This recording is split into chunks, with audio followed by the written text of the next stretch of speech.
We don't. I didn't make the white sheet on one sheet.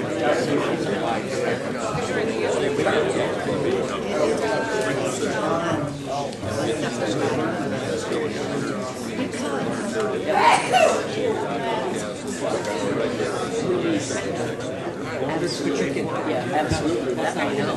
Yeah, because now you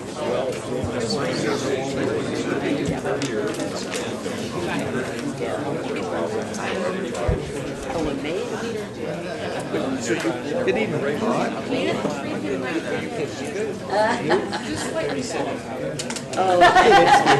we're not very good, and you're slightly better. Take out the mask. We tried the very expensive inconvenient antivirus. No, because the mesh itself is infected. The optical is still there. City manager, you ready? Then the antivirus will work.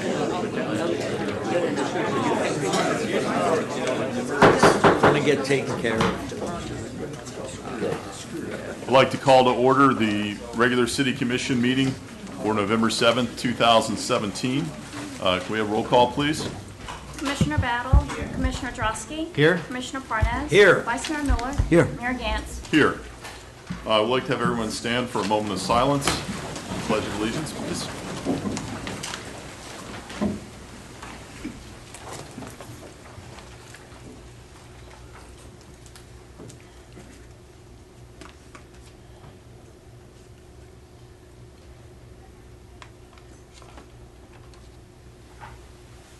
Pledge of allegiance to the flag of the United States of America and to the republic for which it stands, one nation, under God, indivisible, with liberty and justice for all.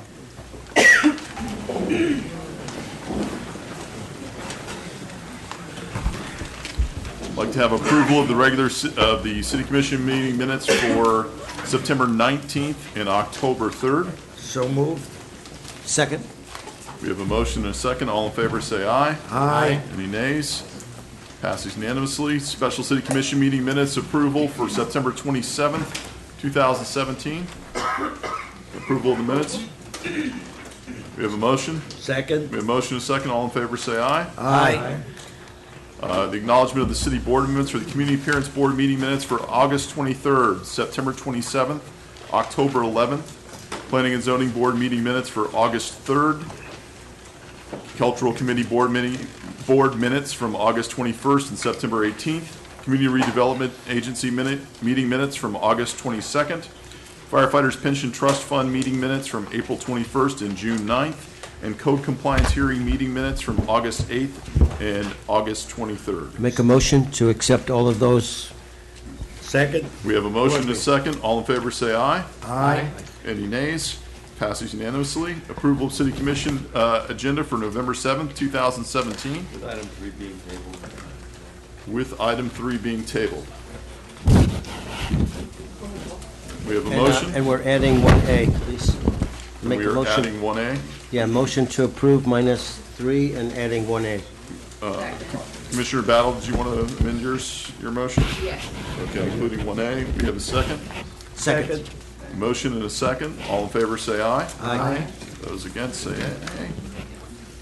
Passes unanimously. Our first presentation is from Chris Morey, Director of the Community Redevelopment Agency, and our Economic Development Director.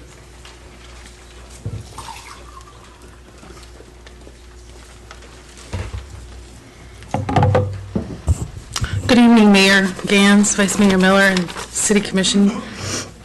I'm here tonight to present the City of Deerfield Beach with an award from the American Society for Civil Engineers.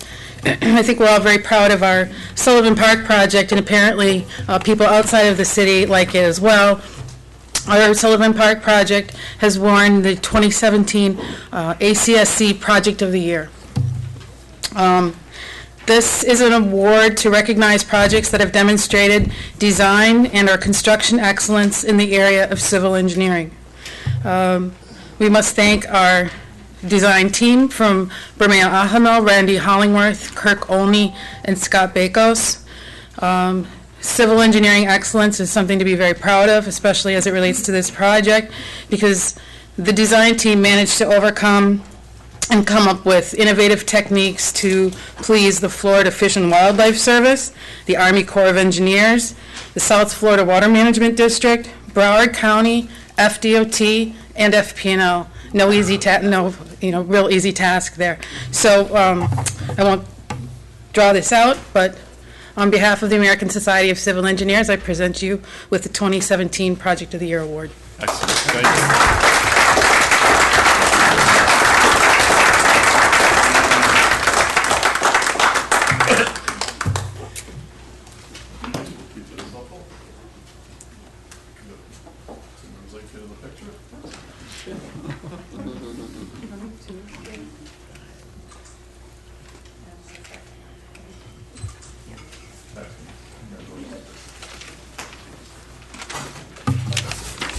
Nobody fall on this before the night's over. The next item on our agenda is a proclamation in honor of one of South Florida's own. The family, this proclamation is in loving memory of John Gaudiosi. John Gaudiosi and his wife Joyce moved to South Florida in 1967 and opened Main Street Printers in Pompano Beach. In 1973, he began his law practice in Broward County. He was a lawyer in private practice until being elected to serve as a Broward County Court judge in 1988. The Honorable Judge John Gaudiosi served until 1997, primarily in the North Satellite Courthouse. Upon retirement from the bench, he returned to private practice, working for another dozen years. John proudly served with the community, including serving on the board of directors for the Northeast Focal Point Alzheimer's Daycare Center and the Boys and Girls Club of Broward County. John leaves behind 3 daughters, Marlise Biso, Elisa Gaudiosi, Christine Cesnet, his sister Flora McCarthy, 2 nephews, 1 niece, 4 cousins, 8 grandchildren, and 13 great-grandchildren. John Gaudiosi's life was defined by the history that he lived, his dedication to public service, and his loving family, and he will be greatly missed. And from the city of Deerfield Beach, we offer this proclamation of sympathy to his family. Do we have anyone here from the Gaudiosi family? Ask to take it. Absolutely. Thank you, Commissioner Parnas.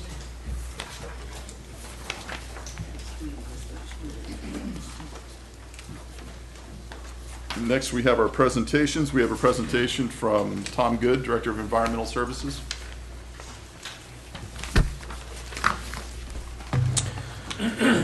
Thank you, Mayor, and a wonderful good evening, Mayor and Commission. Thomas Good, Environmental Services Director. So it's befitting in the last several weeks over the summer here, we've had a lot of activity that brings our attention to stormwater management, and so tonight we'd like to make a presentation on the concept of a stormwater utility. And, I'm sorry. So like what we'd like to do is just talk essentially about what stormwater management is. We want to talk a little bit about what is the fundamentals of a stormwater utility.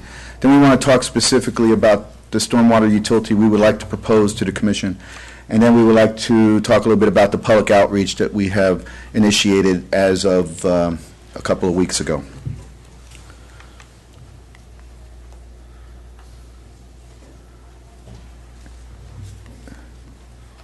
Eric, I'm gonna need help with you hitting the button on the screen for that.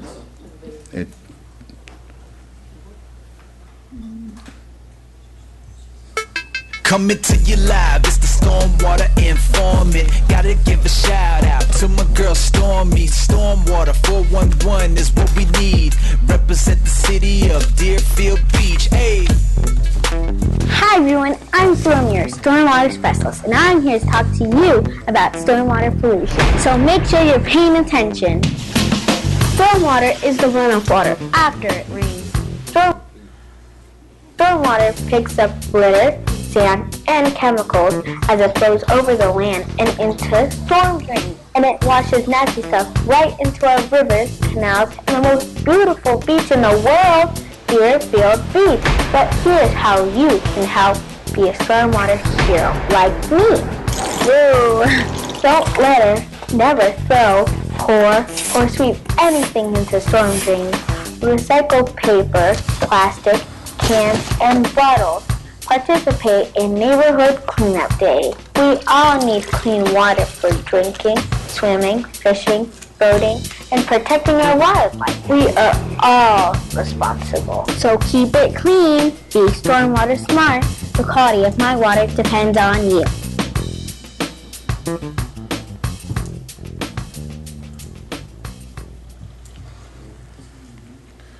So we thought the best way to start this off and letting you know what stormwater management is, we just thought that maybe Stormy, the stormwater specialist, was better at telling us that story. So what is stormwater management? Well, it's obvious. It's flood protection. We also know, too, from prior experiences that we have water quality and pollution control concerns as well. But there are other things, too, such as regulations and constructions and maintenance, and we'd like to just show a little bit in that regard. So we've had a lot of rain lately, and I'm certain everybody has sort of felt a little bit of the impacts with the water, the rainwater, and it maybe moving, not moving, and things. And so what we have here is, we've been keeping track of areas that we know have problems. These are not all the areas. This is just showing you a list. You might know some of those areas in particular, but there are quite a few more, and it was exposed during these last few, the hurricane and the additional rain cycle that came after that as well. Here you can see that these are different parts of the city, almost one in each district. The Johnny McKeefen Park over here right behind Federal Highway, and then we had a little piece here in the Waterford, I believe it is, Community District 4. This is real-time stuff that's happening to us now. So we know we have flooding, but we also have, water quality issues as well. We've had several concerns in regards to people and businesses, doing what we call illicit discharge and proper disposals, putting things down the storm drains that's not supposed to go there, and sometimes putting them on the roadway where there isn't even any drainage. We also have roadway runoff, and as we know, when it doesn't rain, we get an accumulation of a lot of things. You get a lot of vehicles, you get a lot of chemicals, you get a lot of other things, and then when it rains, everything just gets off the road and goes towards the storm systems. We also have industrial and construction site concerns. Whenever they're doing any construction, any major rain event will wash off, any of the construction activity onto the roadways, into the drainage structures. We have engineer inspectors that are constantly monitoring that to make certain that they are doing the proper protocol in order to prevent the runoff from the construction sites. And then what is common to all of us is pesticides, herbicides, fertilizer applications. A lot of people aren't realizing, but over-application of these things onto a yard, what happens is when it rains, it will wash off the excess. It goes into the streets, or it goes directly into a receiving body of water, and of course that's a major cause of pollution as well.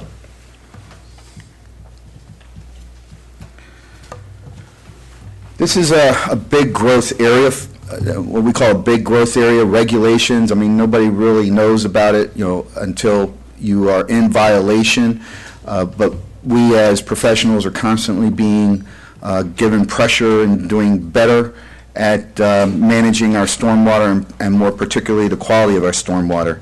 So for instance, the National Pollution Discharge Elimination System, otherwise known as the NPDS, is one of the biggest issues that is occurring. Years ago, it was a very simple thing. Today, it's become very complex. Every year, new rules are added on. We have over 200 items in our permit that we have to address in order to ensure that we're in compliance. If we come out of compliance, this is a federal violation. This is not a state violation. So this is a federal violation for us, and we have to constantly be concerned about that. We also have we actually, with this here too, the NPDS, we are co-permitting with Broward County. It's a good thing that we are co-permittee with Broward County, because there's a lot of water quality testing that has to take place, and Broward County actually does that for us through an interlocal agreement.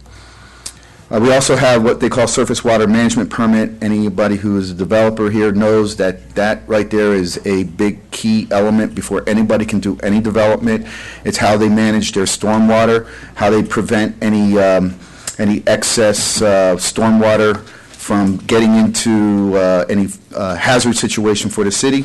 So most of it is with new construction, and then once you build these things, and the city as well, and we have several of these, you have what they call 5-year renewal for the permits. They're operating permits. Every 5 years, we, the city, and other developments have to go back to Broward County and get reauthorized for their permit for operating these stormwater systems. Then we have the EPA. EPA has recently passed what they called some nutrient criteria rules. This is really critical. This goes back towards the pesticides and fertilization, dealing mostly with phosphorus and nitrogen. What happens is that we have almost 90% of Broward County water bodies are considered impaired. And the federal government, along with the state government, is now forcing treatment prior to going into these bodies of water because they are polluted, and they need to get these levels down to a certain point, and if you don't get them down to a certain point, again, you're looking at fines. And then the only bright side of this is what we call the CRS, is a community rating system. And this is actually very valuable for us because what it does, it's a FEMA program. And if you have a good stormwater management program and you have a good way of communicating that to your residents and you have good documentation and good tracking, what happens is that the FEMA folk come out and they score you. And if you score low, what happens is they give you discounts on your stormwater insurance. So currently the city right now is rated a 7, which allows us and affords us a 10% discount on stormwater insurance, on flood insurance, I meant to say, on flood insurance.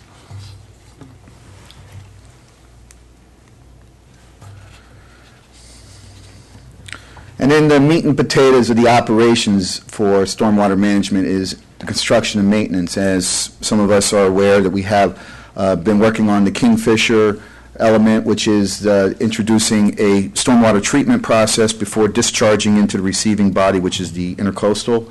We also have street sweeping activities because this picks up all the extra little stuff that creates the pollutants that gets washed down into the storm drains. And then we also have drainage maintenance, which we'll just go through that. Now, you don't need to see that there. So what I'd like to do now is turn this over and talk a little bit about the fundamentals of a stormwater utility. Now, approximately 2 years ago, a study was begun by Hazen and Sawyer, who were consultants to the city of Deerfield. And here tonight to present the results of that study is Robert Taylor. Mr. Taylor has over 30 years of experience in the stormwater industry. He has written several publications and has given seminars and courses throughout the state of Florida as well as the United States on stormwater-related issues, and he has also allowed us to utilize his services for the stormwater utility study here in Deerfield. So allow me to introduce to you Robert Taylor. Thank you, Tom. Good evening. Tom and Stormy gave us a little bit of an overview on stormwater management, talked a little bit about the specific needs of the city relative to stormwater, and what I want to do is talk about how a stormwater utility might be useful in helping you achieve some of those goals that you have before yourself. Certainly, Tom touched on some of those regulatory mandated programs that face you. Those are costs that you incur whether you like them or not. He looked at some of those areas where maybe the level of service, particularly relative to flood protection, that the city is able to provide in some areas isn't quite where we would want it to be, and we want to make some improvements in those areas. The stormwater utility gives you a mechanism by which you can generate the revenues necessary to cover the costs of those kinds of improvements. So what are some of the advantages over a stormwater utility over maybe the mechanisms that you've used historically to deal with your stormwater and flood control programs? It provides a dedicated funding source via an equitable rate structure. And I'm going to come back to that dedicated in a minute because I think it's really important. Certainly there are other revenue streams currently that are going to pay for some of your stormwater management, and this will help unburden those so that those revenues can be used maybe for other things of critical need in the city. It will allow us to provide enhanced flood protection, better stormwater quality, as you saw in the preceding slides. Allows us, as we begin to talk more and more about climate change and sea level rise, it's an issue that many of our sister municipalities to the south are dealing with already, but we need to begin to plan for it here. And certainly, again, regulatory compliance. Going back to that dedicated term, I think that is really important because stormwater management is a long-term issue. It is something that has to be planned for on a long-term basis, and having a dedicated revenue stream is something that helps you do that. Benefits to users, improving the public health, safety, and welfare. I already mentioned the fact that it's a more equitable means of charging for your stormwater services because the cost to your customers are related to their use and their benefit of the system as opposed to simply being an ad valorem based where simply the taxable property value is really the main mechanism by which folks contribute. There is a transparency of cost because this would be an enterprise fund. You would have a specific budget associated with it. You would be able to see the appropriateness of the rate necessary to fund that budget, and I think that's always good as we're transparent with our public. So the authority to do such a thing, to have a stormwater utility, back in the late 1980s, the state of Florida passed legislation in Section 403 that said it's a good thing for municipalities to have stormwater programs, and we expressly give them the authority to create stormwater utilities and to levy service charges to fund those stormwater utilities. Florida, though, wasn't the first to get at this stormwater utility business. Washington State really is the first that we saw do this, largely for the reasons that we do it. We depend so much on our water resources here in Florida. It's so ingrained in our quality of life, and it's the same thing in Washington State. But they started in the early 1970s with stormwater utilities. In Florida, we saw them really proliferate after that late 1980s legislation came out, so the early 90s was kind of a hotbed of the beginning of stormwater utilities. Now Florida, that 165 in Florida is probably a little bit outdated. That number is probably closer to 200 now. And maybe most important to you is that about 2/3 of the municipalities in Broward County currently have stormwater utilities and are using this as a mechanism to pay for their stormwater related costs.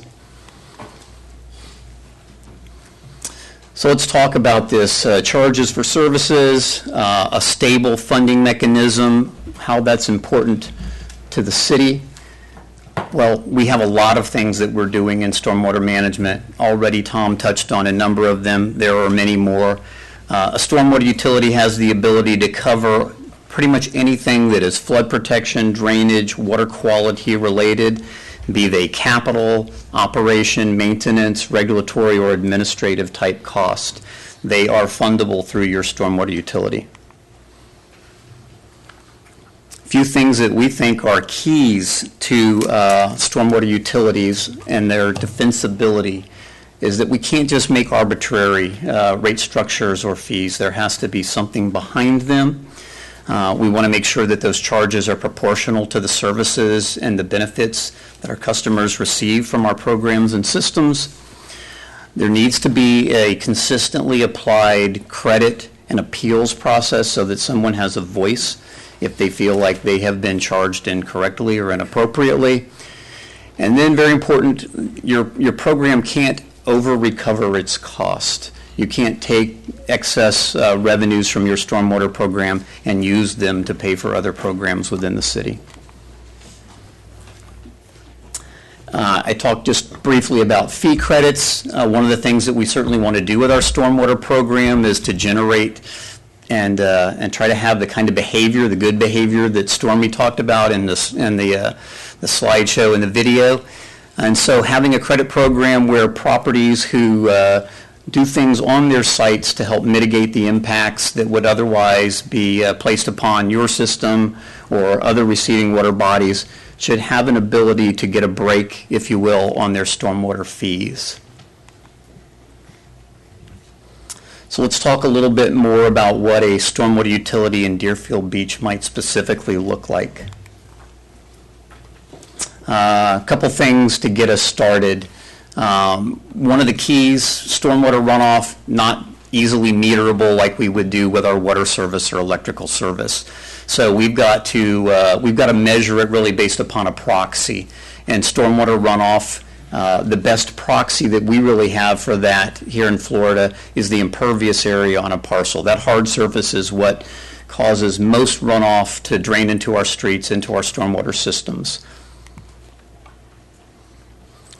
And typically the way that we do that and create a form of equivalency that allows us to charge various property classifications appropriately is to generate some kind of a base unit. And most often that base unit is typically called an equivalent residential unit, an equivalent runoff unit, or an equivalent stormwater unit. But most often it is the impervious area associated with your typical single-family residential home. And we're going to show you a little bit of a twist on that you might want to consider here in Deerfield, just because of the proliferation and how many condominiums you have. So to come up with this, the billing database that you would need to levy a stormwater utility is a very intensive process, requires a lot of inspection and analysis associated with parcel data within the city. And I'm just going to run you through a few items, metrics relative to the parcel information within the city of Deerfield Beach. As far as property types go, you can see overwhelmingly residential in Deerfield Beach.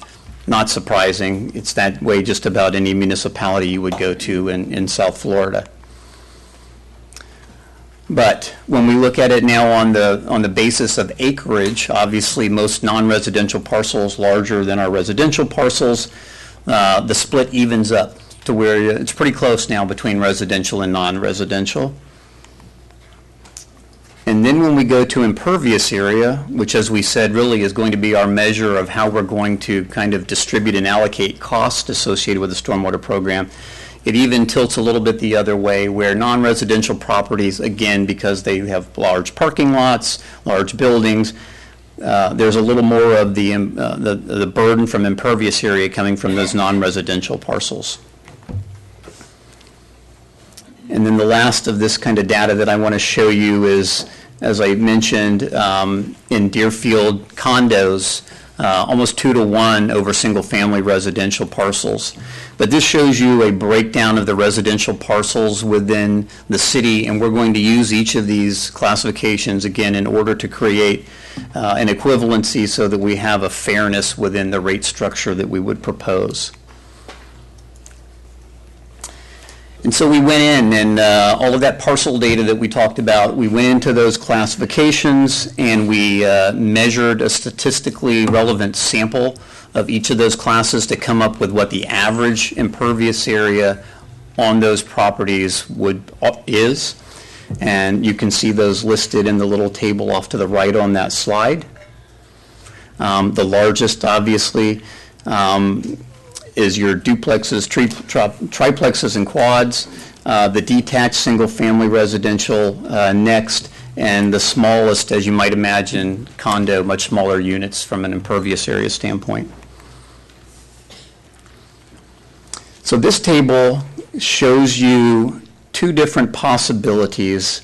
The column down the middle uses, as I mentioned before, the typical single-family residential approach toward defining the ERU. And if you will, think of that ERU as a cookie cutter. And so for a single-family residential, typical in Deerfield Beach, about 2,800 square feet of impervious area.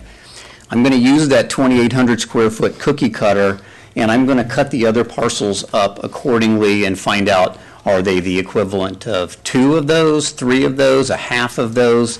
And in that way, those classifications can be charged fairly relative to their contribution to the system and their benefit from your programs. If you look at the far right column, we basically took the condo average size of about 1,200 square feet, said what if we made that the cookie cutter and cut all of these up accordingly. And as you can see, because the cookie cutter is smaller, you get more cookies out of each of the classifications.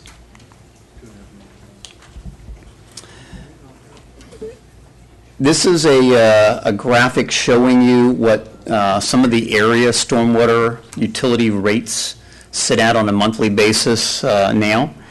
And they're highly variable, and they're variable for a few different reasons. One, heavily dependent upon what you're doing with your stormwater program.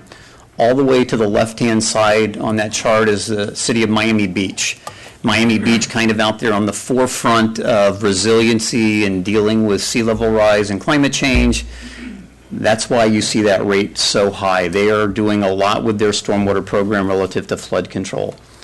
One of the other factors is that some municipalities continue to subsidize the cost of their stormwater programs through other revenue streams. That's always an option to you, and that would have the effect of lowering your stormwater utility rate. And then the last is really that there are some nuances to your rate structure that could drive your rate up or down a little bit one way or the other.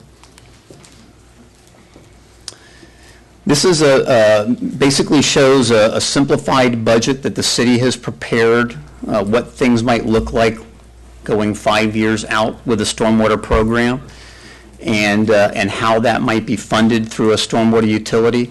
And so using the single family rate basis, somewhere on the order of $4 per equivalent residential unit, you could fund the program that's planned. If you use the condo-based rate, or condo-based approach at about $1.70, you would achieve the same funding of that. The charge, the cost that individual customers would see under both of those will be almost identical, because remember, everybody is going to pay a little over 2 times the number of units under the condo-based approach than what they paid under the single-family residential approach. And so just a few things that we might see happen in the first 3 years of a utility-funded program. A stormwater master plan, always an excellent place to start. Kind of a guideline to lead you where you're going next with your stormwater program. The purchase of materials and equipment necessary to take care of your system. Personnel that are currently in other divisions within the city that would be transferred into the stormwater utility and paid for out of the revenues to that enterprise fund. Some of the flooding and drainage improvements to deal with some of the slides that Tom showed you. Water quality improvements, dredging, a big thing for a lot of us here in coastal communities in South Florida. Stormwater runoff has a lot to do with some of the sedimentation and things that we need to deal with in a dredging program. And then a key to a stormwater utility is the fact that that constant dedicated revenue stream makes you much more attractive when it comes to trying to leverage those funds to get grants, cost shares, and so certainly the city would put that to use to try to make your valuable public dollars go further. And so with that, I'm going to turn it over to Rebecca Stewart, who is going to share with you some exciting and encouraging news about the public outreach relative to stormwater. Thank you. Good evening, Mayor, Vice Mayor, Commissioners. You got a chance to see a little bit of our public outreach campaign, which is something that we've been working on for quite some time. And the purpose of this public outreach campaign is to educate the public on stormwater impacts to our community, to our economy, to our quality of life, tourism, and the economy. The Public Affairs and Marketing team developed the concept for this campaign over the summer, and in our quest to do that, Stormy the Stormwater Specialist was born. we were actually very fortunate that we found Stormy, the stormwater specialist, who was at the time attending our summer drama camp. And Stormy, I'm happy to say, is a resident of Deerfield Beach, and she is a student at Quiet Waters Elementary School. Stormy is not only the face of our stormwater campaign, she's a stormwater hero, and as she says it, she refuses to litter, pour, or sweep anything into the storm drains. She recycles, scoops up her pet's poop. Stormy believes when it rains, everything drains, and she is committed to being stormwater smart because, as she says, the quality of her water depends on all of us. We actually launched this campaign on October the 23rd, and this is what the actual poster looks like, and you'll see more of the marketing materials here in just a moment. Just to give you an idea of how we launched this campaign, we have graphic and video messages that have posted to our city website, to Facebook, and to Twitter every Monday, Wednesday, and Friday for 4 consecutive weeks. So it is a 4-week campaign. So far, we are right in the middle of this campaign as it launched October the 23rd. We're midway through it, and so far we've had over 12,000 reached on Facebook and more than 5,500 video views on Facebook as well. The schools have also gotten involved in this campaign. We met with them at the end of the summer to talk to them about this thing, and they were all very excited to hop on board and help us out with this. Currently, they have all of the marketing materials up at their schools. So the posters are in their schools, the flyers, postcards. For those schools who actually do morning TV announcements, they're actually playing the videos on their morning announcements. They're tweeting a lot of this information out. They're putting it up on their own school Facebook pages. In addition to that, we have currently Deerfield Beach Middle School has taken all of the materials, and they're actually using these materials, the video, the graphics, as teaching tools in their classrooms, in their 6th grade science class. And we've gotten really great feedback from the principal at that school. We have actually spent some time at Fall Festival at Pioneer Park, as well as the Halloween Hoedown at the Villages, and we spoke with parents and children about the actual campaign, promoting the campaign. Additionally, we have posters at all of our city facilities, and we are currently teaching this in our aftercare program at our facilities as well. We developed a web page on the environmental services page that you can click to, or you can go right to it, which is dfb.city/stormwater. It has all of our stormwater information on there, as well as all of our Stormy videos, all of our Stormy graphics, and all of the different messages. So you can either go on there for your own information as an adult, or you can show you can give the Stormy information to the children. Additionally, this information, the website information, is actually being sent in the utility bill, which goes out tomorrow. Just to give you an idea of what some of the marketing materials look like, we have 12 messages in total. Each one of them is different. As you can see here, these are just the graphic messages. Each one of these messages is different, and I would like to end my portion of the presentation on Stormy's most recent video, which aired yesterday. Eric, can you roll the video, please? Coming to you live, it's the Stormwater Informant. Gotta give a shout out to my girl Stormy. Stormwater 411 is what we need. Represent the city of Deerfield Beach. Hey. Hello everyone, I'm Storm, your stormwater specialist, and I'm here with another important message about the dangers of stormwater runoffs. Storms are bad news for Deerfield Beach. Hurricanes like Wilma and Irma bring lots of rainwater. Lots of rainwater causes dangerous flooding.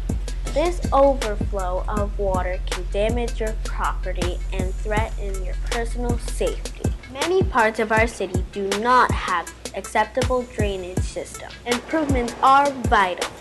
In order to protect our families from the dangers that come with the floods, Upgrading our infrastructure will also help safeguard our property, public facilities, and our neighborhoods. Our city needs new drainage, underground pipes, and stormwater storage areas to handle these heavy rain events. Make your voice count and ask for a progressive and creative stormwater solution for your Deerfield Beach. So keep it clean, be stormwater smart. The quality of my water depends on you.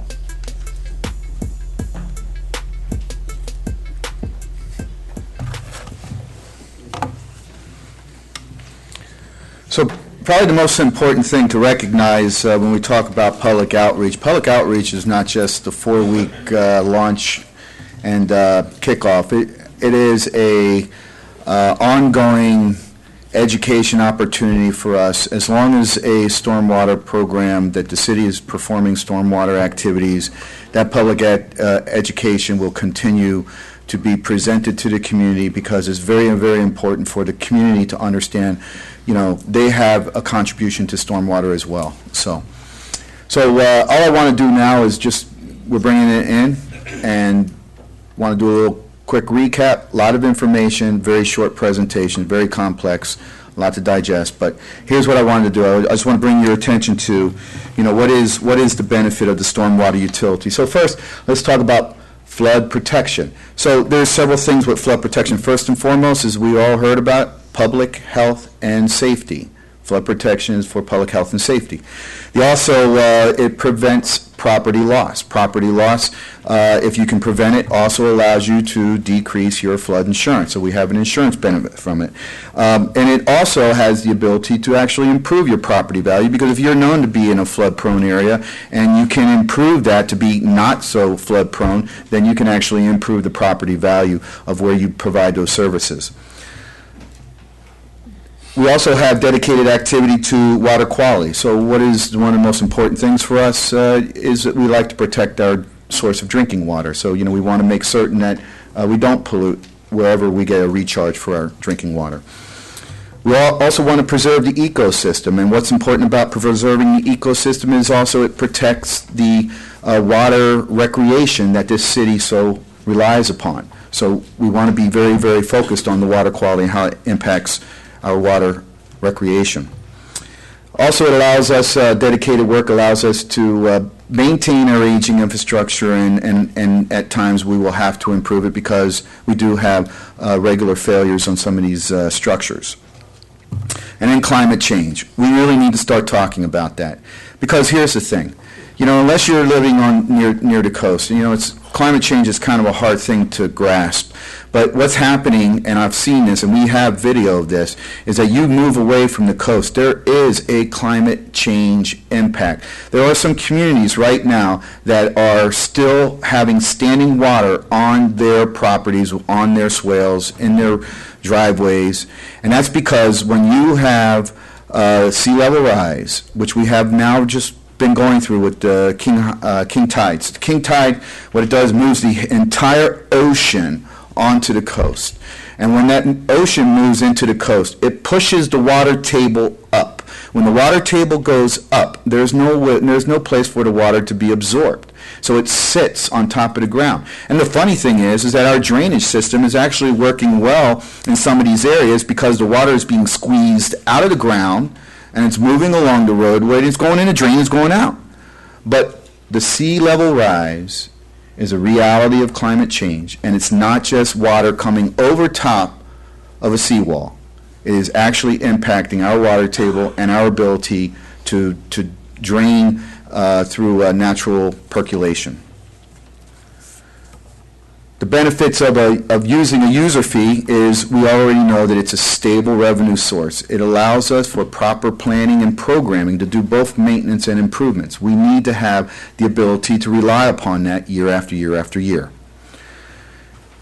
The fee is also adequate, allows us to do good work for a fair price.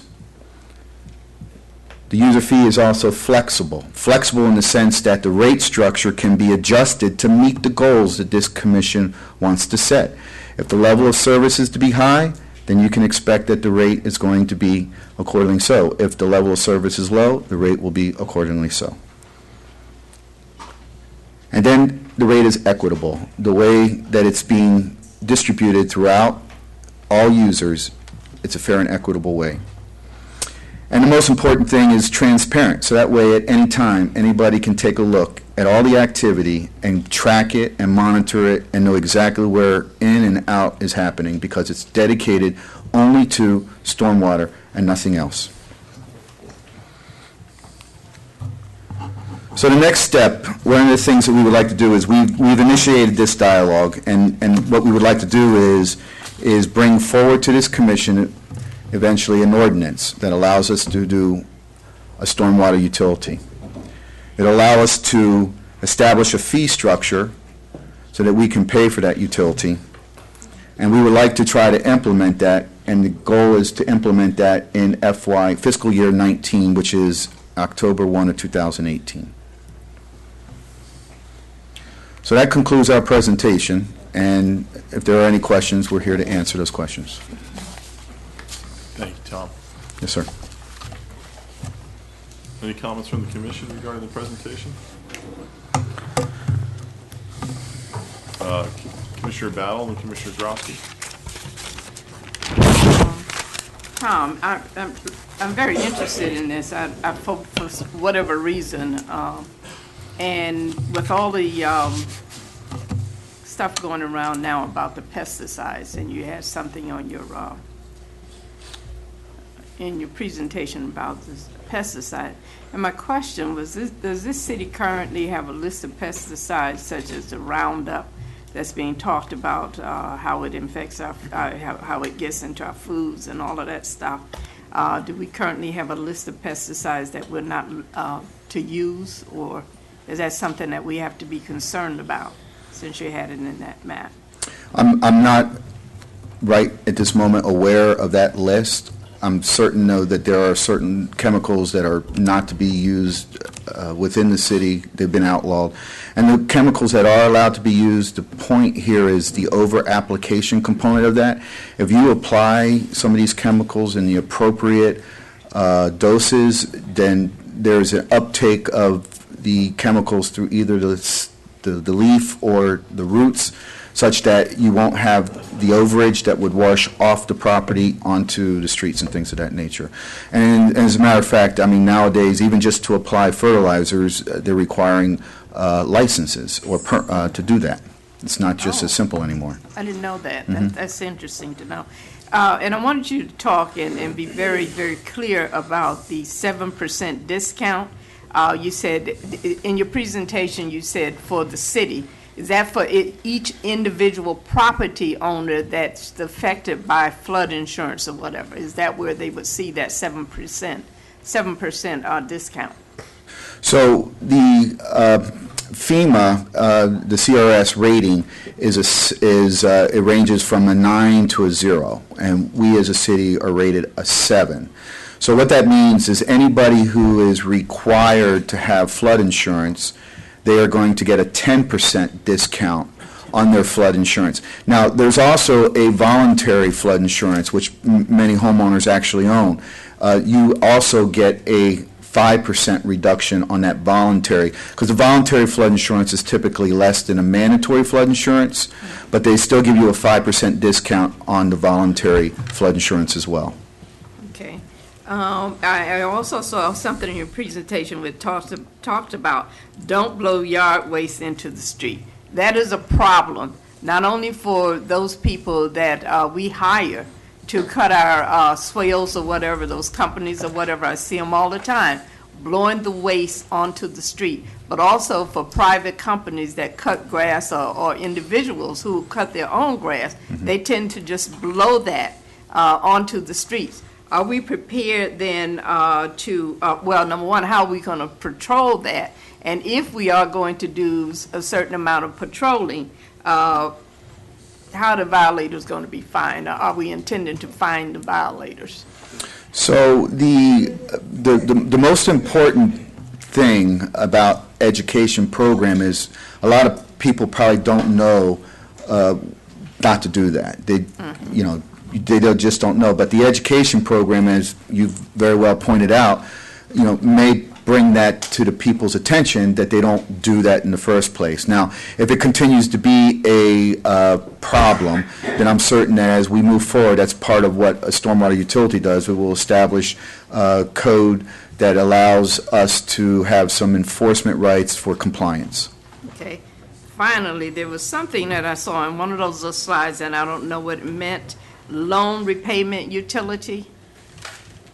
You remember that? I think when the gentleman was up here, there was something in there that talked about loan repayment utility, and I'm not, That's your money borrowed from the water and sewer. If you have a steady cash flow, you can get yeah.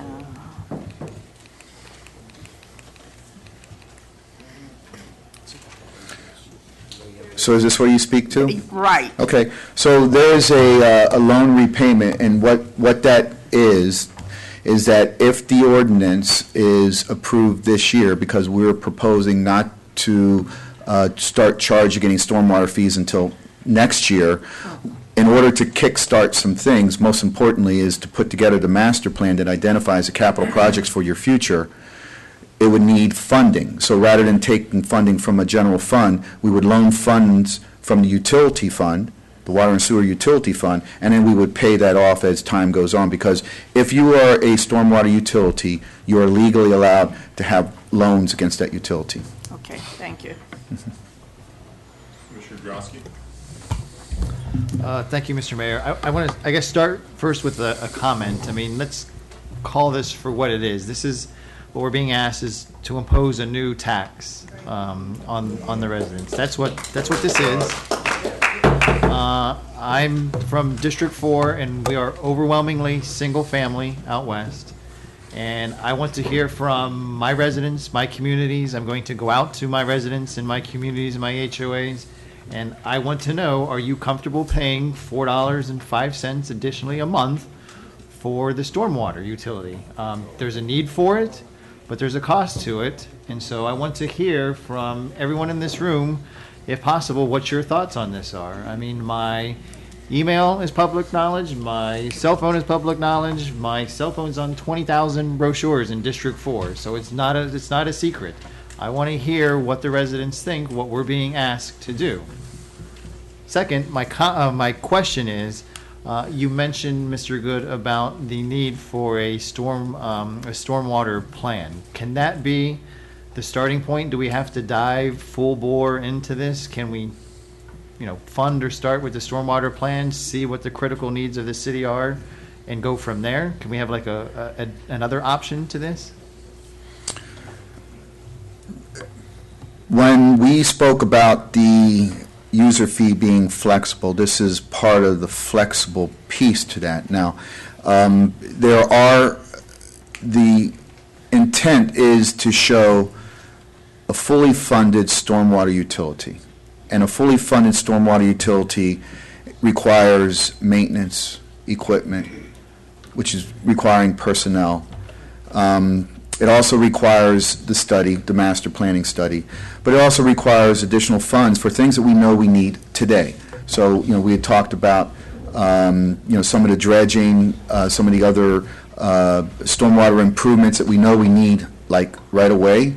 And so these funds would help us, address those things that we know we need right now. The master plan allows us to look at the long term and allows us to look comprehensively at the city. But we do have localized issues that need to be addressed today. So do you want to continue to push those off? And that's at the will of this commission to do that. But we're making a recommendation. That's part of when you, as you talk with your constituents, then, these are the things that we can share with them. If they're, willing to forego things further down the road, then that's something that you will understand better. It's a balancing act, and the It residents sure is. understand that there's. If you don't, those that may remember, we had the Kingfisher Canal presentation not too long ago, which is in dire need of repairs, and right now we're just borrowing from the Road and Bridge Fund to pay for this. So we're not paying our stormwater bills through stormwater funds. So I understand where you're coming from, but I need to hear from the residents on this issue because I see both sides to this. Thank you, Commissioner Drosky. Any other commissioners want to comment? I'm going to go ahead and comment then, and I agree. A couple things I like about this, but there's a lot of it that I'm not comfortable with. And the first part of it, I like the idea of how I understand the importance of dedicated funding and how we can leverage other dollars from other, whether it be federal or state grants based on that dedicated funding. So that's our only opportunity. That enhances our ability to be able to obtain those other dollars, and that kind of lessens the burden here directly on the city in our budget. So I like that idea. That makes sense. We've proven that in other areas, and when you set up a utility fund, that way, even if the economy crashes and our actual home values collapse like we had previously, you've got a dedicated revenue stream that comes in that'll make sure that guarantee that we have the money dedicated to stormwater. And I think your presentation on the need for a stormwater utility and all of that and our outreach, I think that's all great. But as Commissioner Drosky said, let's not kid ourselves. This is another fee, all right? I'm not comfortable with language in there talking about hiring new people to come in for a new department. We're currently doing this now. We're paying for this right now, okay? We're doing it some way. We may not be doing it the best way. Certainly we're not, but we're doing it somehow. And if we're doing it now, and the dedicated funding gives us other opportunities and gives us guaranteed a dedicated budget for this, I get that, but we're trying to maintain all of that right now. So I don't see the need for hiring more people to come on to work in a department that we're already providing those services right now. And there's got to be a trade-off on this somewhere. To me, the enticing part is a dedicated revenue stream. The part that I don't like is, $4.05 a month isn't a lot of money, and it's not. It's less than $50, less than $49 a year for your single-family home. But as with all these fees, and what happens with this is that that rate is different for anything outside of single-family homes. And that's a harder target for us to try to talk about and explain and realize what that impact is on our businesses and everything else that's outside of single-family homes. I'm not comfortable with that, okay? Early conversations on this were to set up the actual stormwater utility, not charge for it, but allow us to shift money into that budget and have it as somewhat of a utility fund there. And that gave us that allowed us to play off the strengths of having a stormwater utility. Now we're looking at putting in a rate. I'm not sure I'm comfortable with the rate.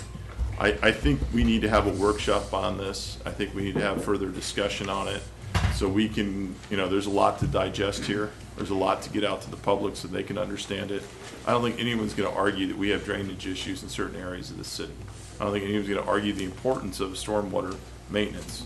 And we're currently doing that out of Road and Bridge, probably a little bit of general fund, borrowing money out of the general fund. So that's not the best way to go about this. I get it, but there's always got to be that trade-off. If we're currently pulling it out of one pot right now, we don't need to start taking it out of the pocket somewhere else. Just figure out a way to lessen what we're taking out over here and fund it, as opposed to reaching into someone's pocket again. That's where I want to understand this a little bit better. So I'm going to recommend, and I don't know if the commission feels this way, but I would like to have more of a workshop on this, give us the opportunity to talk to the residents and the business community out there regarding this. Other cities have this. Other cities have had this for decades, all right? And it's worked well for them. So I understand that there's a need. I'm not sure that going about it the way we're looking at doing it is the right way to go. Commissioner Battle? Yes, sir. Thank you, Mr. Mayor. Mr. Good, and you and I previously talked about this, and when I looked at your list of streets that were impacted and areas that were impacted, and certainly I went out into my community after this last storm. Over at Oviedo McKeithen, residents at Sandy Terrace, which is right across from there, couldn't even get out of their apartments because of the standing water. All over District 2, but they're not on your list. So what I'm going to suggest is that as we put together this workshop, then we come back and we add to that list those critical areas. I know, for instance, on 48th Street, that road technically just shuts down when there's the slightest bit of rain, one way or the other. That particular road was not on your site. So as we do this, or we prepare for the workshop, please get together comprehensive areas, a comprehensive list of those areas in the city that we have the most problem. And certainly there are a lot of them in District 2 that I didn't even see on the list. Okay, thank you. Thank you, Commissioner. Vice Mayor Miller? I just wanted to briefly say that my initial reaction was another tax, it's a fee. I didn't like that idea, but the more I've thought about it, I realize we are going to be paying for this one way or another. And we're doing it now, but we're doing minimal, and we're transferring money out of different funds. I have a feeling that this fee, and properly budgeted, will actually enhance our real estate values, will help us with our ad valorem taxes. If this is done right, theoretically, values of properties will increase. In District 1, many of the canals are being filled in, but the silt or whatever you call it, and if they're able to be dredged, for all these years I've been a commissioner, I've just said, people say, can't you dredge my canal? I said, there's no money for it, no money for it, no money for it. And then people say, well, they used to dredge them. Well, we have no money now. So some of our most valuable properties will be even more valuable if we can dredge them.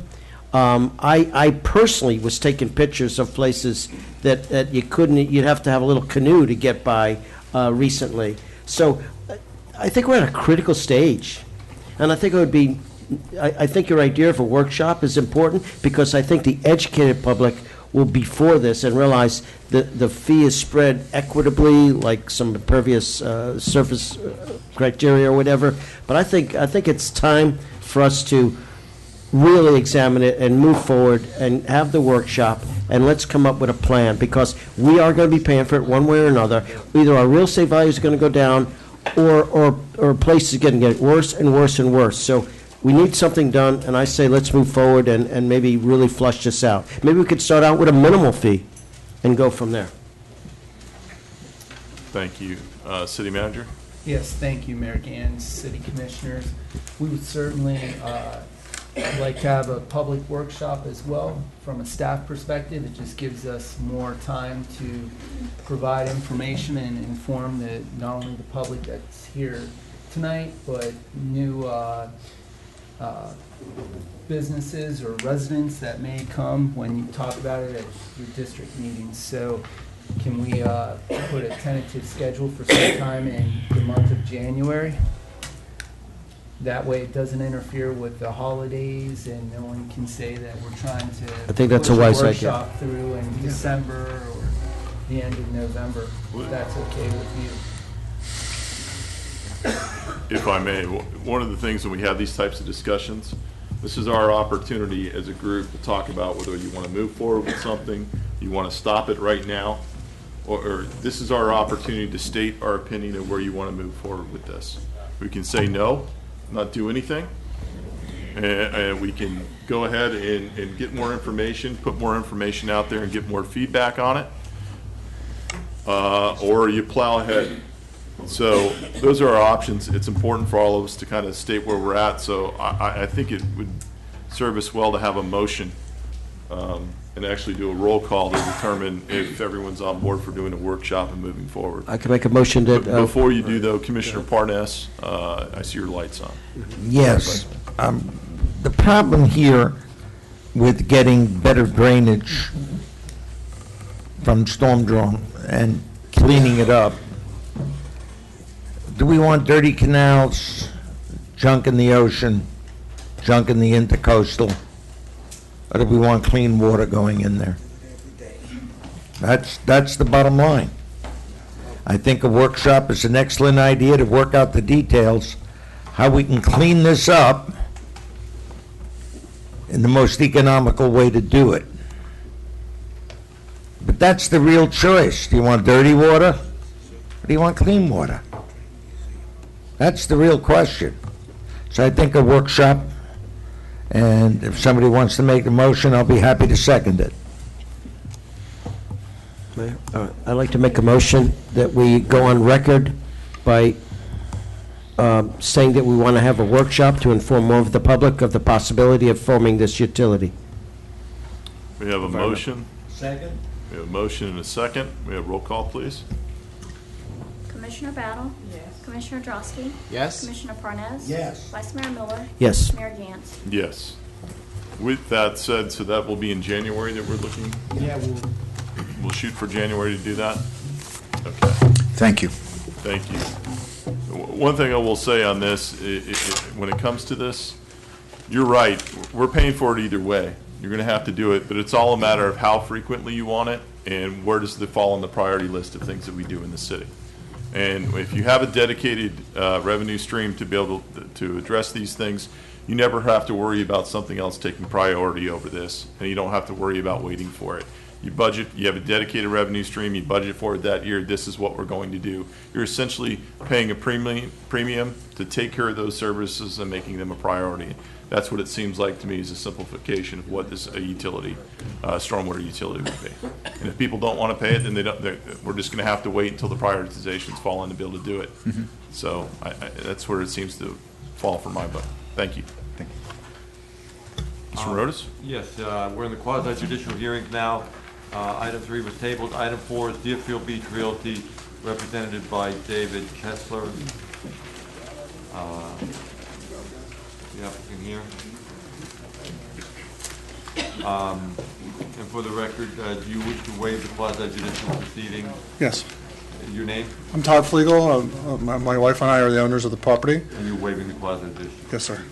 And your name and address again for the record, sir? Todd Flegel. My home address is 5120 Northeast 31st Avenue, Lighthouse Point, Florida. Okay. And this is David Kessler. He's been assisting us with this process. And so Deerfield Beach Realty just owns the one property that's in question. My wife and I own it, and we have one tenant at the property. It's commercial property on Crystal Lake.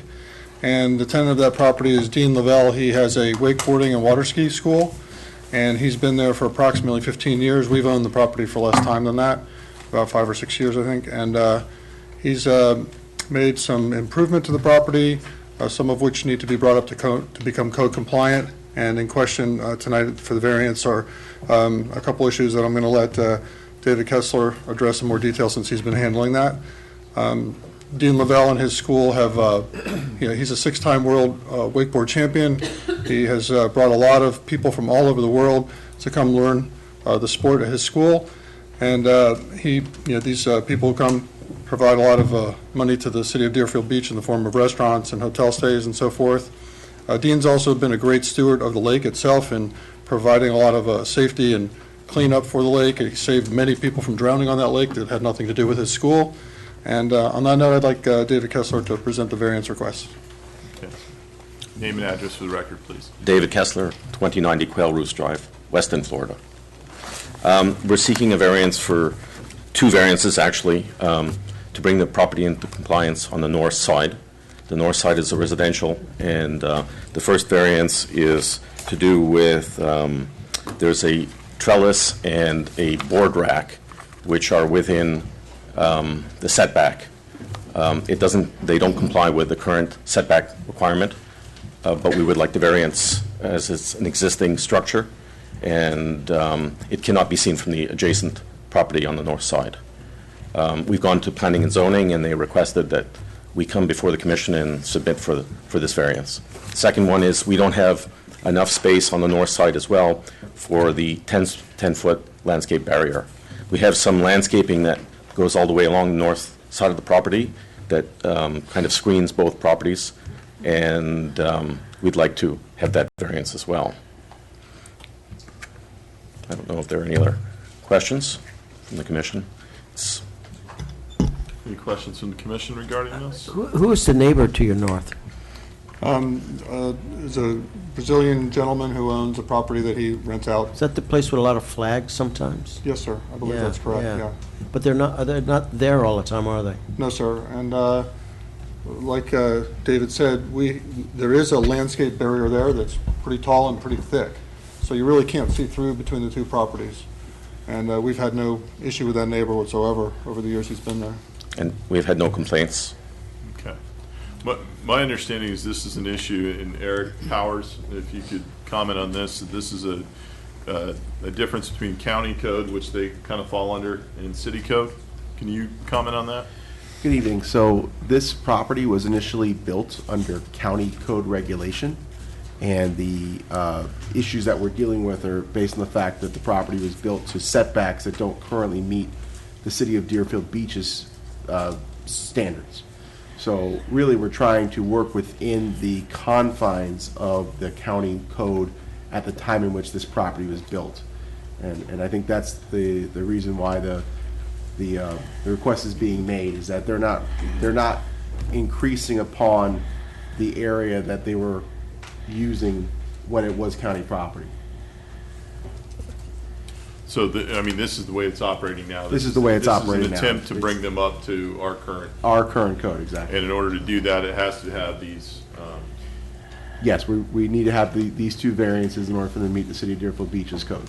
Okay, thank you. I'd like to make a motion to approve. I think before we do that, it's open to the public on this. I think the gentleman, if you step aside for a minute. Anyone from the public care to comment on this item? Not seeing anyone, I'm going to close the public portion to be heard. Motion to approve the variance. We have a motion to approve. Second. Commissioner Drosky, before we call the roll, you want to comment?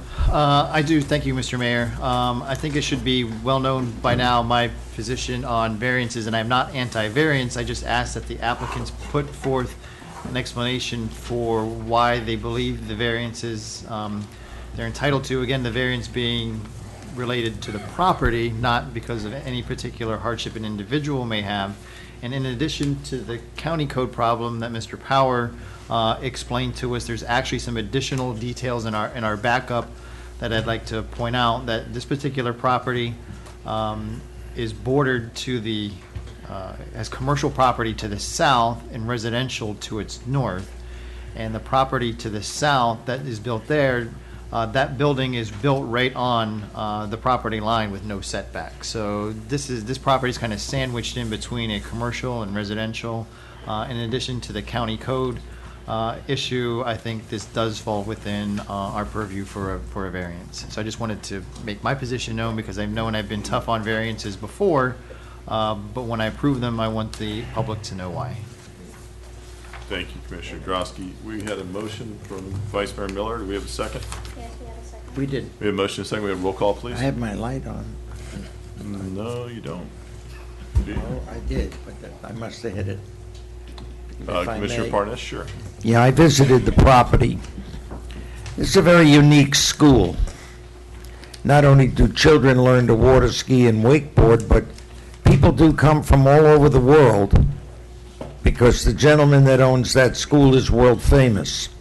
So these people lodge in Deerfield hotels, they eat in our restaurants, they bring a good deal of income to the various businesses near this tiny little school that takes up very little space, because the area that they operate on actually is the lake. And I recommend that we approve this, because this is a viable local business that's helping our community and in no way is hurting it. Okay, thank you. Can we have roll call, please? Commissioner Battle? Yes. Commissioner Drosky? Yes. Commissioner Parnas? Yes. Vice Mayor Miller? Yes. Mayor Gantz? Yes. Motion's approved unanimously. Thank you. Thank you very much. Thank you. The next item, I guess we have 3 items on the RAM, Dennis Ram Realty. would you step forward and indicate whether you wish to waive the quasi-judicial hearing on those items? Dennis Mealy, 200 East Broward Boulevard, Fort Lauderdale. On behalf of the applicant, will waive the quasi-judicial procedure. But what I'll do is I'll swear anyone who wants to testify that, on items 5, 6, or 7, do you solemnly swear the testimony about to give us the truth, the whole truth, and nothing but the truth to help you God? I do. Okay, all right. And then you have waived quasi-judicial, Dennis? Yes. And Eric, did you have a presentation, or will Dennis start? Or you have a little summary, or? That was the end. Okay, that was the end of, Points for being brief. That's great. Okay, I will. Mr. Powell, when I want to advance the slide, can I ask you and you'll do it for me, or is there? Oh, right, I see it. I'm sorry, I have it. This is the site at 12th Avenue and Hillsborough Boulevard. This property was approved as a transit-oriented development 10 years ago for the land use amendment, 9 years ago for the rezoning, and we're modifying the plan today to make it much smaller than it was before. For those who may have been in the chambers back when it was originally approved, there was a lot of concern about traffic, and so we've tried to make this smaller so that we could alleviate some of those concerns about traffic. So this is what the original development plan was, consisted of 549 residential units, 148 hotel rooms, over 15,000 square feet of commercial, and 36,000 square feet of office, and it was 1,140 parking spaces on the site at that time. This is just showing you where the various uses were. The gas station is not part of the property. That's an off-site gas station that's been there for some years. This is our new plan, much smaller, and consists of the 226 residential units, 8,500 square feet of commercial, and 3,500 square feet of office, and you see the layout. This is the site plan. Basically looks like the master plan, just a little bit more details on each of the buildings. These are the elevations for the residential units. I'll just go through these quickly. The elevation of the clubhouse, that's also for the residential. The elevations for the commercial building. A rendering of the commercial building. This is the main entry coming off 12th Avenue. Just gives you a feel for the streetscape and the way the buildings look adjacent to that. These are some interiors for these luxury rental apartments.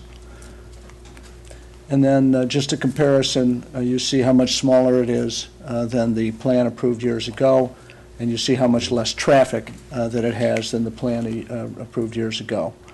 If you have any questions, I'll be happy to answer them. Thank you very much. Thank you.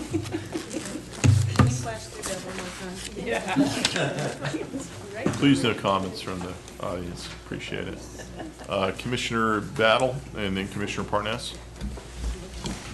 Mr. Mealy, you know where I'm going with this. Luxury rental, what are we talking about?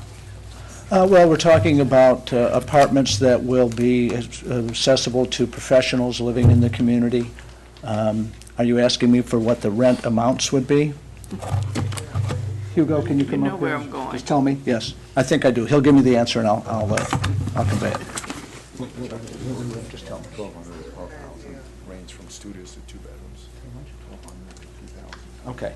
Approximately $1,200 a month to $2,000 a month, depending on the size of the unit, 1 bedroom, 2 bedroom, 3 bedroom, et cetera. We're going to be able to get any affordable housing in there? Well, at the lower end of those rental rates I mentioned, that would be affordable, but we're not applying for any government assistance or any impact fee waivers or anything like that. Okay. Because I'm thinking ahead because there's some other things that will come up and I can't just, because this is a District 2 project, and I can't sit here and say that I'm going to be overly kind to the developers if I can't get something that will allow the residents in District 2 to be able to come in and rent something. You know, we can't just price them out just like that. Well, the lower end of the rental range I just described falls within the Broward County classification for affordable. My only point is that I'm not applying for any of the governmental assistance to do that. It's just those market rents at that lower end of the range I just described will actually qualify under Broward County's Under Broward affordable County. definitions. Okay, give me those, 1,200 to 2,000 per 1,200 month. to 2,000, and that's for, the gentleman said that was for what, Well, efficiency? Yeah, we have studios, 1 bedrooms, 2 bedrooms, and 3 bedrooms. Obviously, the 3 bedrooms are going to be the higher end of the range. The studios and the 1 bedrooms are going to be at the lower end of the range. Okay, okay. Commissioner Parnas? Yeah, I'm glad to see, I remember the original plans, and I'm glad to see. Be nice if I put my mic on. A great improvement over the original Pancake House that was there, or IHOP, years ago. I also think since it's next to a railroad station, it's certainly going to be an improvement to what's been there for years. We anticipate that a number of our residents will use the Tri-Rail Yeah. to commute to work, and that's one of the good things about the location that we have. We're also providing an improved access point for the DOT into the Tri-Rail station with a turn lane. That's part of the plan as well. Good. Commissioner Battle, I'm sorry, I think I jumped That's the gun. okay. Mrs. Mealy, when I originally saw this years ago or whatever, or 2 or 3 years ago or whatever, I remember making a comment about this particular site and whether or not we will be able to do something with Tri-Rail. As it is now, it's very awkward for people who want to use Tri-Rail, the way that the Tri-Rail station is set up, because you got to wait for the Tri-Rail train to come to get across the track, and it's just very awkward. In this presentation, or is there any way that will we be able to get these people who are walking across that? Is there some kind of way that, and I'm trying to tell you what to put in your, I think I can answer the question. okay, you know where I'm going then. Yes, so there's a couple of things that we're doing. First of all, you'll notice at the bottom of this slide, the area that's just shown in green. It's shown in green now, but that is an access easement that we have provided on the recorded plat to DOT so that they can make a connection from 12th Avenue into the Tri-Rail parking lot. Because currently, if you're coming westbound, you have to go past it and make a U-turn to Right. get in. So in the future, if you're going westbound, you'll be able to make a left turn onto 12th Avenue and then make a right turn along the south end of the site. I know it shows in green now, but DOT has that access easement and the ability to put a roadway in there. And that was shown on the original plat and is also provided on this plat. Also, you'll notice just to the south of the commercial building and right up against the Tri-Rail property boundary, we have a public plaza there. So from people that are at the commercial building on the site or the residential buildings on the site, there's an ability to walk from those locations to the Tri-Rail station. When we talked to the SFRTA folks who run the Tri-Rail, they said one of the problems they have now is there's no place to sit down and maybe have a cup of coffee or something while you're waiting for the train. The plaza will give you that opportunity as well. Okay, thank you. Thank you.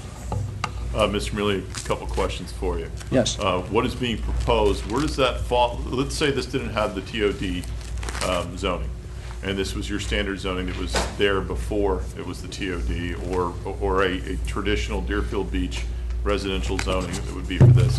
Where does your proposal fall into that? Well, we would have to do probably 2 separate zoning districts, because you'd have to have one for the commercial, maybe a B2 or something like that, and you'd have to have a separate one for the residential. I don't know if it would be RM16, RM25, RM15, RM25, one of those. The TOD obviously gives us the ability to have the mixture of uses with one zoning district. Right. So, but as far as the actual dwelling units, you're far below the threshold of what the TOD designation gives you. Right. The original TOD designation gave us that 500 and change, and we're at the 226. Okay, thank you. This, I've got some history on this, or with this particular thing. Is one of the first things I ever did as a private citizen coming to these chambers to speak out against on something was this TOD designation. To understand what a TOD designation is, it's supposed to be transit-oriented development. That means it's supposed to be the true live, work, play type of development. with the idea that it's supposed to, and I'll read directly from the TOD's website, or TOD.org, where they talk about what that is, but it's supposed to reduce the dependence on driving, allow residents to live, work, and play in the same area, reduce the area's carbon footprint or negative impact on the environment, provide access to better life services, stimulate the local economy, provide better access between urban and suburban areas, provide access to better entertainment or recreational services, provide access to better jobs, and revitalize urban areas. The idea is the theory is that it gets people off the streets or off the roads because they're able to do all the things that they would be leaving their residential housing area to go do, but they're able to do it in this one area. And it's supposed to be adjacent to, or it's supposed to be next to, or have easy access to a wide variety of public transportation. In this case, this is Tri-Rail. And it's also supposed to have the ability to, and the trade-off on that is that you allow higher density because it is a mixed use, and it allows you to have mixed use. So the higher density is supposed to pack more people in, and the theory is, well, they're not using a lot of cars, so it doesn't really impact you.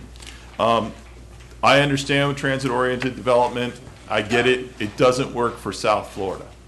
It's a horrible idea for South Florida. The reason why is, if you look at this as a true transit-oriented development, there's only one real access to public transportation. That's the Tri-Rail. Tri-Rail's great. Nice, clean, swift. That's only good if you're going north-south. Doesn't do a thing for you if you're trying to move east-west. This is the problem we have in South Florida. This is why these types of developments don't work. And most of these are built, and they're land grabs, and they're opportunities for developers to step in and try to pack more things in a compact area under the guise of doing this to reduce a carbon footprint, when instead of being transit oriented, they're just transit adjacent. Okay, so I don't like the TOD designation. I fought against it 10 years ago. That's when I first met Mr. Mealy, and he didn't like me, I don't think, when I spoke then. That's not true. Probably still doesn't like me now, but that's all right. But the truth of the matter is, I don't believe in transit-oriented development for South Florida. We were one of the first cities to push for that. You're seeing other cities in South Florida, and Broward County in particular, that are really pushing for these because of all the things that are going on with different supposed public transportation. What I'm glad to see about this project is this falls well below that threshold. They could be putting a lot more in. I didn't agree with the decision the commission made back then for us to change that zoning. Now I believe probably Bert Harris would kick in, and a whole wide variety of different things that could jump in on this if we were to push to change the zoning on it. It's been an eyesore for a decade. It's been a long problem. I would have liked to have seen a little more retail. Mr. Mealy's well aware of that. But I like what they're trying to do here. They are not abusing what they have the option to do and really packing this in on this TOD designation zoning. So I appreciate what they're trying to do. A couple things I would like to see, since it is still a transit-oriented development, I would like to make sure that we are putting in more alternative means of opportunities for alternative means of transportation. Whether that be, I know there's some notes in here about the bicycle racks and that type of thing. One of the things I'm disappointed in is there's not really a cutout for easy access for a bus. Is that correct, Mr. Mealy, for a city bus? I know that there is, at the Tri-Rail station, they receive buses, both Broward County and city, and our people can walk directly to that location. Directly across the street? Right. Okay. The existing gas station also causes problems for this particular spot and limits their ability to do that, so I understand that. And it's not out of your own attempt to try to remedy that. So when we went to the DOT for our access review, which we have to do when we do a new plat, we actually brought the folks from 7-Eleven to one of those meetings with us because we hoped we could combine our access, but they said they weren't ready to do anything, so okay, we had to go alone. Thank you. As far as traffic concerns, what it's zoned for could be a lot worse. And it says, I believe in the backup material, it talks about it won't change the current condition that we have now. Well, that's because it's lousy now, and it'll be lousy then, and it's going to be lousy no matter what goes there. That's the truth. Traffic is the traffic, but it is not what it could be with, under the guise of transit-oriented and just being transit-adjacent. It could be far worse. So I do appreciate you coming in under that threshold and not fully utilizing this in a way that you could. Vice Mayor Miller? I just want to say, I think this is better than it was formerly with the Denny's and the hotel in the back. It's 1,000,000% better than I've been looking at for about 10 years. It's less dense than the last proposal, and I think they've done a good job. So I'm going to vote for this. Do we have to listen to the public? We're going to have the public speak on this also. Commissioner Drosky? Yes, this is what this is versus what it could be is night and day. And so what we're getting versus what we could get, this is much better, and I appreciate the applicant scaling this down, because I too remember back in 2007, I think it was, sitting in the audience and just remembering the public almost outrage that was there with the size that this project was going to be. I'm not going to repeat my fellow colleagues' comments, which I have as well, but I would also indicate that the plat is going to be up to 8,500 square feet, and I think they're proposing 7,700 square feet. So there's room for them to increase that commercial use, which I would hint like to see there as well, to maximize that and kind of make it not so, box cookie cutter looking. Let's, get creative what we're really putting in there, because this could be a win for Deerfield Beach if it's done right. Thank you, Commissioner Drosky. Anything further? No. I'm going to open this up to the public. Anyone from the public care to comment on this item?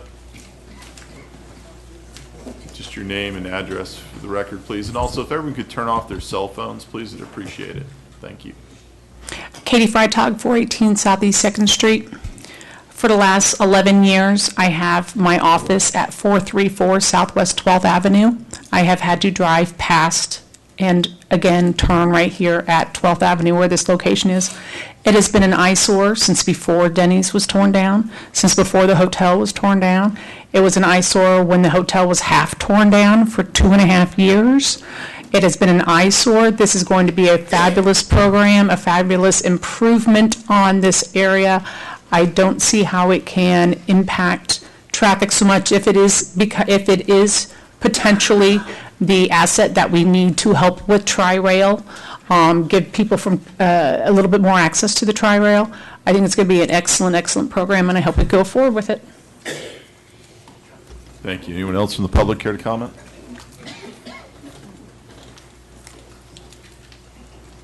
Richard Rosenzweig, 97 Farnamy in Century Village. This project, I was hoping would have a little bit different footprint than it has. As you know, we're getting more and more younger people becoming retirees and millennials who are going to come to South Florida for theirs. I was hoping this would be a higher density, high-rise, for more people to live in that area, to access the transit that could be there and have a bus access on the property, maybe come off Hillsborough into behind that for a regular bus stop as well, going into the area.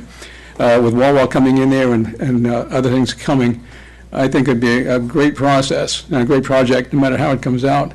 But I just felt that this is going to be overlooked a little bit if we couldn't have more density, higher rise, where more people could be there, not have to drive, access to the train, buses, and so forth. But this project is long overdue, and I'm glad to see it coming forward. Thank you. Anyone else from the public? Glenn Sullivan, 2377 Deer Creek Trail, Deerfield Beach. I like the layout.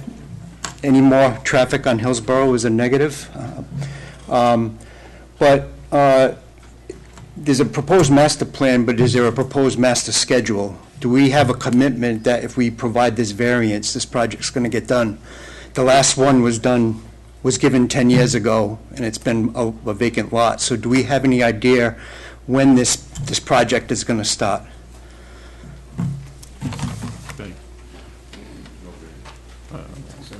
back. Pam Militello, 884 Southeast 19th Avenue. I think this is a great improvement over what originally was going to be done. As you may recall, I was the one commissioner that voted against the TOD, and it was just too massive for that area. This makes a lot more sense. TODs are great if you build a community around a TOD, but you can't stick them in places that don't have east-west corridors to move the traffic. So it was a fantasy back then. I'm glad the economy tanked and they couldn't build the darn thing. So this will be better for Deerfield. It's more to scale on what we need, and I think it's a great improvement. Thank you. Anyone else from the public? Not seeing anyone, I'm going to close the public portion to be heard.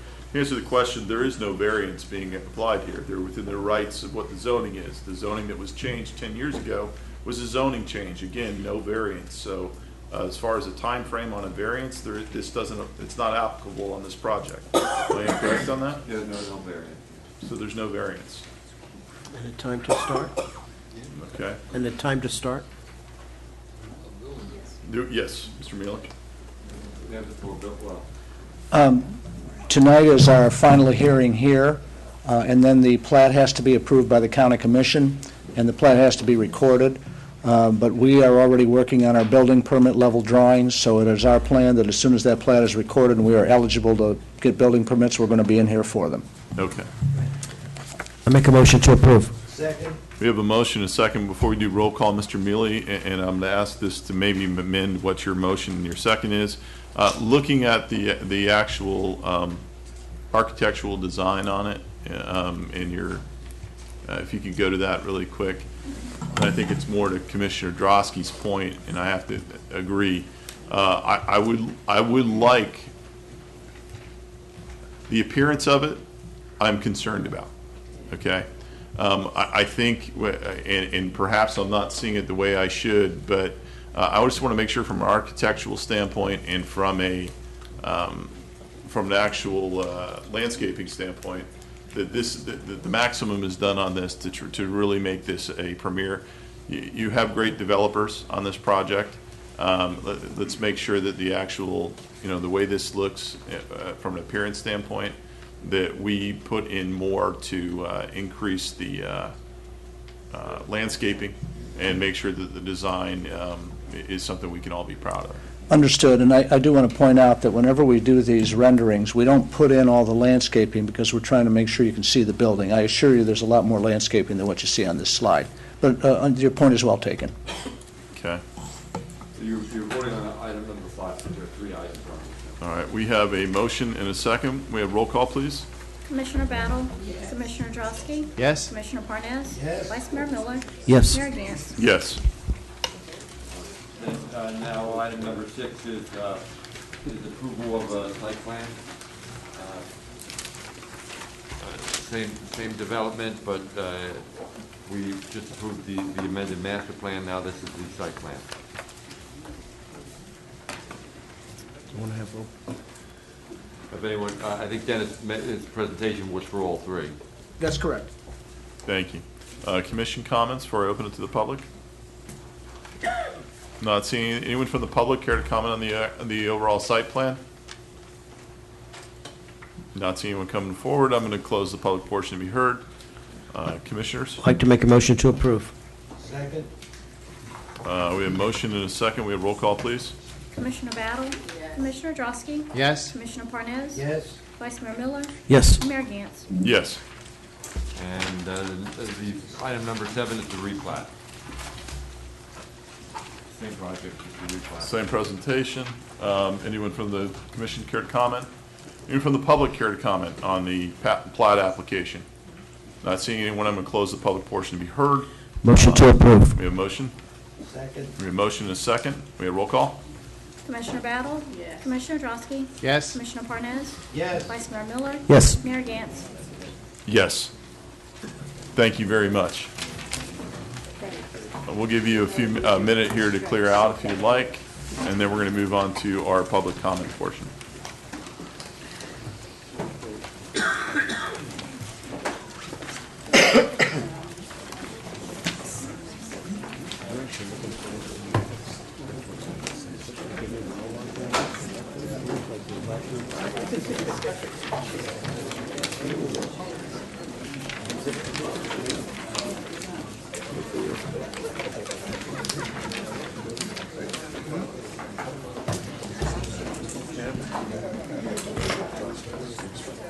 Okay, now, Mr. Rodas, can you read the rules? Public should be heard. No comment shall be made related to the personal life and personal qualities of any person, and no language which would offend persons of ordinary sensibility shall be permitted. The public shall be given an opportunity to speak on any non-agenda item. Okay. And from the, open it to the public? Name, address, city, and state, please. Michael Lubin, 16 Little Harbor Way in Deerfield. Good evening, Mr. Mayor, Vice Mayor, Commissioners, and City Manager. I love Deerfield Beach. I do. It's a great city to be in. Pioneer Park is tremendous. Our grandson loves playing there. The beach has really come up a long way. We do good things in the city. It's progressive, and the school systems are excellent, believe it or not. The IB programs are second to none, and you go to any school you want in the country once you graduate from those programs in the middle school and the high school. However, in Little Harbor, where I reside, a major land property was just sold to Wahlberg residents. Now, I don't know how that's going to pan out, about how many single-family homes will be built. Mr. Lubin, if you pause for a moment. Anyone in the audience, please, we limit the chatter. Thank you. Sorry, Mr. Lubin. I don't know how many single-family residences are going to be built, or when they are, or what they're going to be made out of. However, I do know that Little Harbor is a quiet neighborhood. It's very family-oriented. There's lots of children there. People all over the city of Deerfield and all the residences work hard all week, and they come home and they want a little quality time. They want to spend some outdoor time with their families.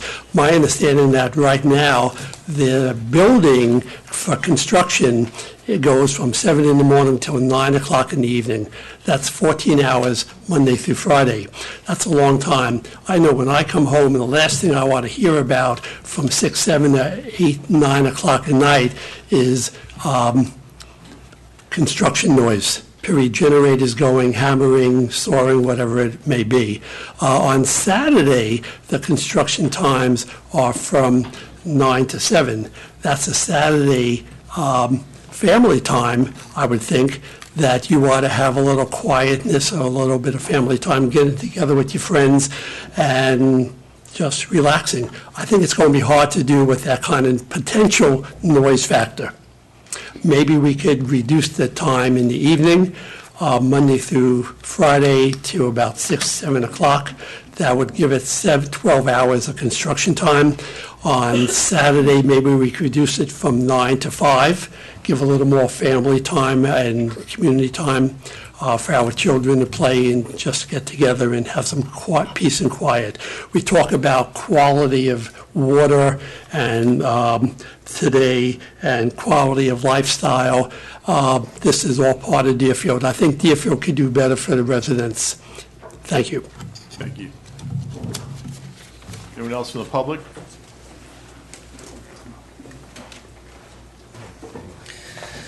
Good evening. I'm Jerry Lee, 4311 Crystal Lake Drive, Deerfield Beach, Florida. I'm here in regards to the land use decision at the last meeting for Crystal Lake Golf Club. I would like to ask, who governs the city? Is it our elected officials to the city commission, or a bunch of wealthy investors who threaten to turn their land to blight? Are you setting a new precedence for all others who wish to apply for a land use change? Just threaten to turn the land to blight and you will receive a land use change? This is wrong. And I find this kind of leadership to be cowardly leadership, to fall prey to threats. Ma'am, no more outbursts from the audience, please. Sorry, Mr. Lee, go ahead.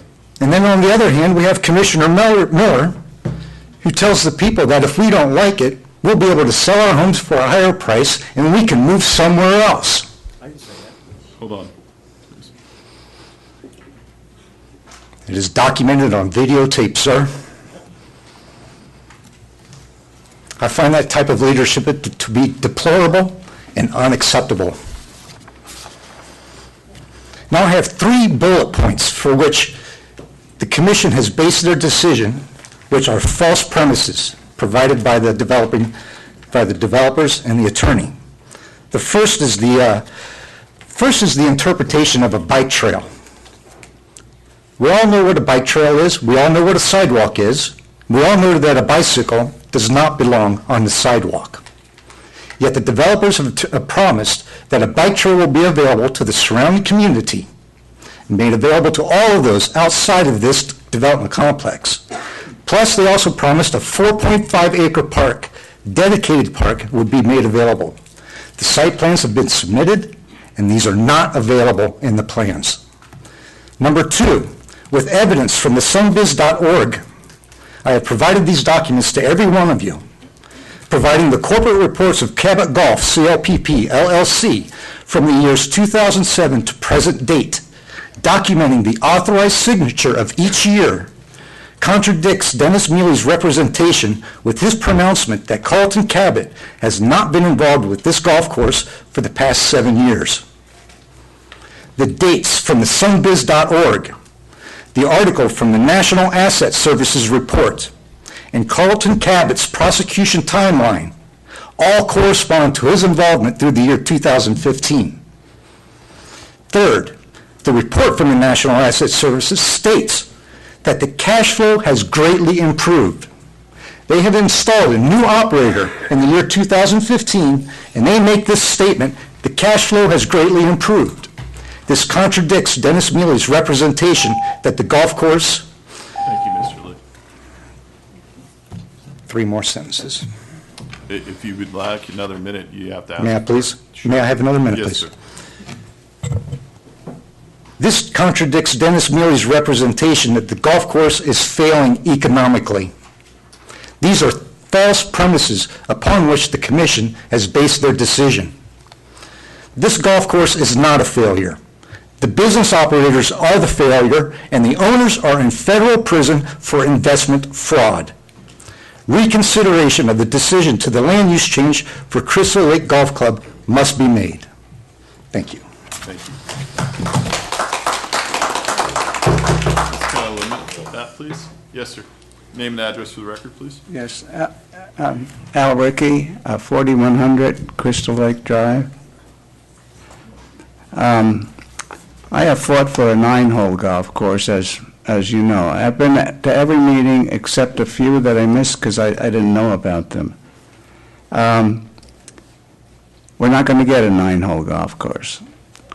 Mr. Hoyer has informed me that the reason is that they would have to destroy all 18 holes. So the division of homes built around the existing holes can't be done. They have to destroy them and start all over again. It would be very costly to start building a 9-hole golf course. The other reason is the space that the 9-hole golf course would take would limit them to 230 units instead of the 415 planned. There may be other developers that would make it easier, but I accept, and how do you challenge the developer? So I accept the fact that there will not be a 9-hole golf course. I do lament the fact that all of you here, with the exception of Mr. Parnes, has shown no compassion to the golfers. I haven't heard it here, if you have. So I'm very upset over that. It's just respect and compassion. And I'd like to ask this question to you. At Tamashanner, there's property. If there's enough land to build, or to have a 9-hole golf course, would you allow a private company to come in and do it for us? Or would you consider doing it yourself? And I'm finished. Thank you, sir.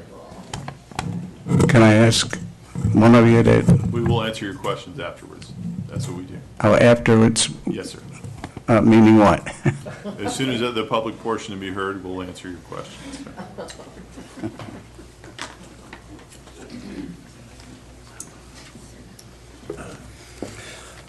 Good evening, Mr. Mayor, Mr. Vice Mayor, and dear commissioners. My name is Hussein Danish Paju. I'm here with my business partner, Mina Wise.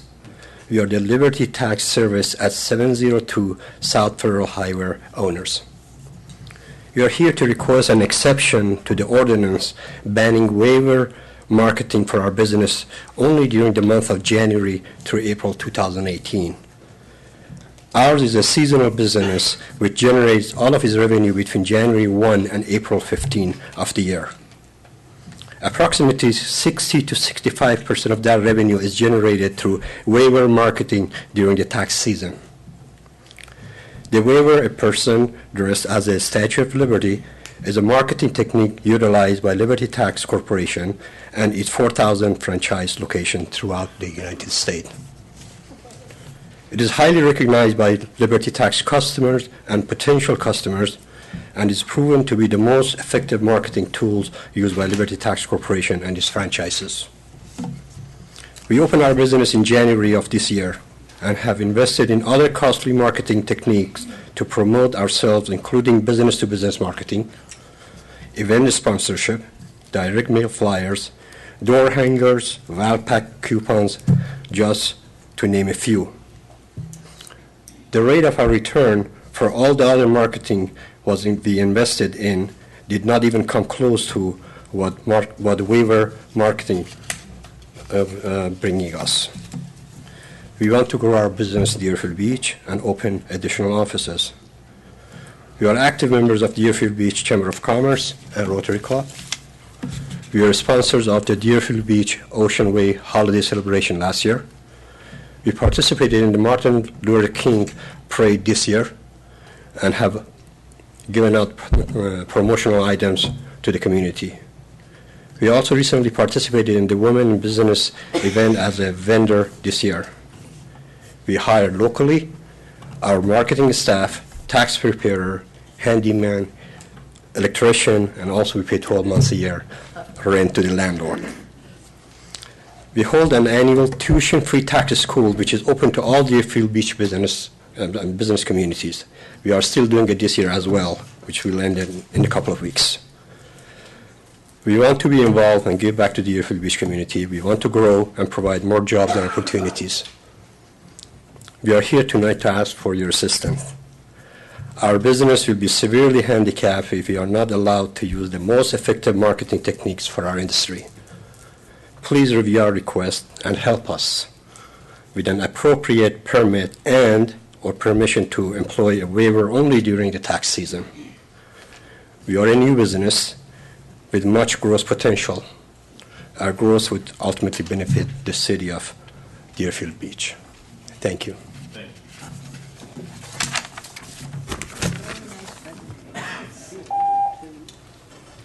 Anyone else from the public? Yes, sir. My name is Steve Tagg, 4100 Crystal Lake Drive, Deerfield Beach. Thank you for allowing me to speak. One of the things that I'm very concerned about, and I'm coming into this whole topic late, I'm a relatively new resident and live at Crystal Lake. One of the things that really concerns me is the traffic. I've heard this talked about in a lot of different projects tonight.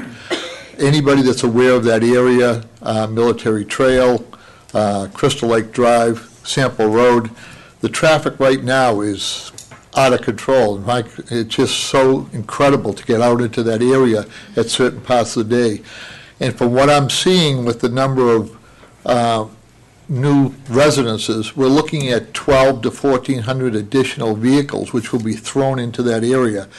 I just don't see how this could possibly function, without a lot of safety issues. The other concern that I have, and partly because of who I am a PGA golf official. I'm a professional golf instructor. And I'm very concerned about the loss of golf courses and recreational facilities in this area. I'm from the north, from the Boston area. We still consider this the golf capital of this country.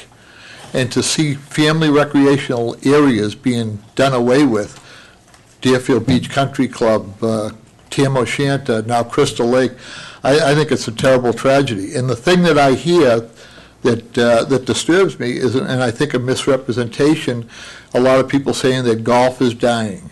Well, let me tell you, golf is not dying. Golf, if you look at the information from the Professional Golfers of America, by the way, which is one of the largest corporations in this country, they are not letting the sport die. There's very, very many programs growing golf today, growing golf for juniors, which we need these recreational facilities for our youth, to get them into different programs like this. Golf is growing for women at a tremendous rate.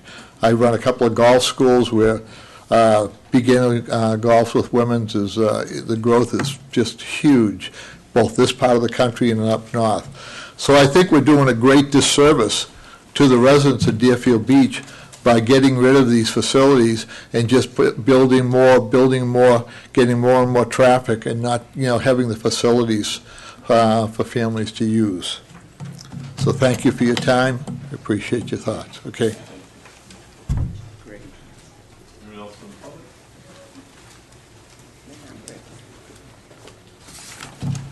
My name is Barbara Moriarty, 617 Emerald Way West. Good evening. This gentleman just took some of my thunder. I'd like to start out with a quote. To be the most dynamic South Florida coastal community in which to live, work, and play.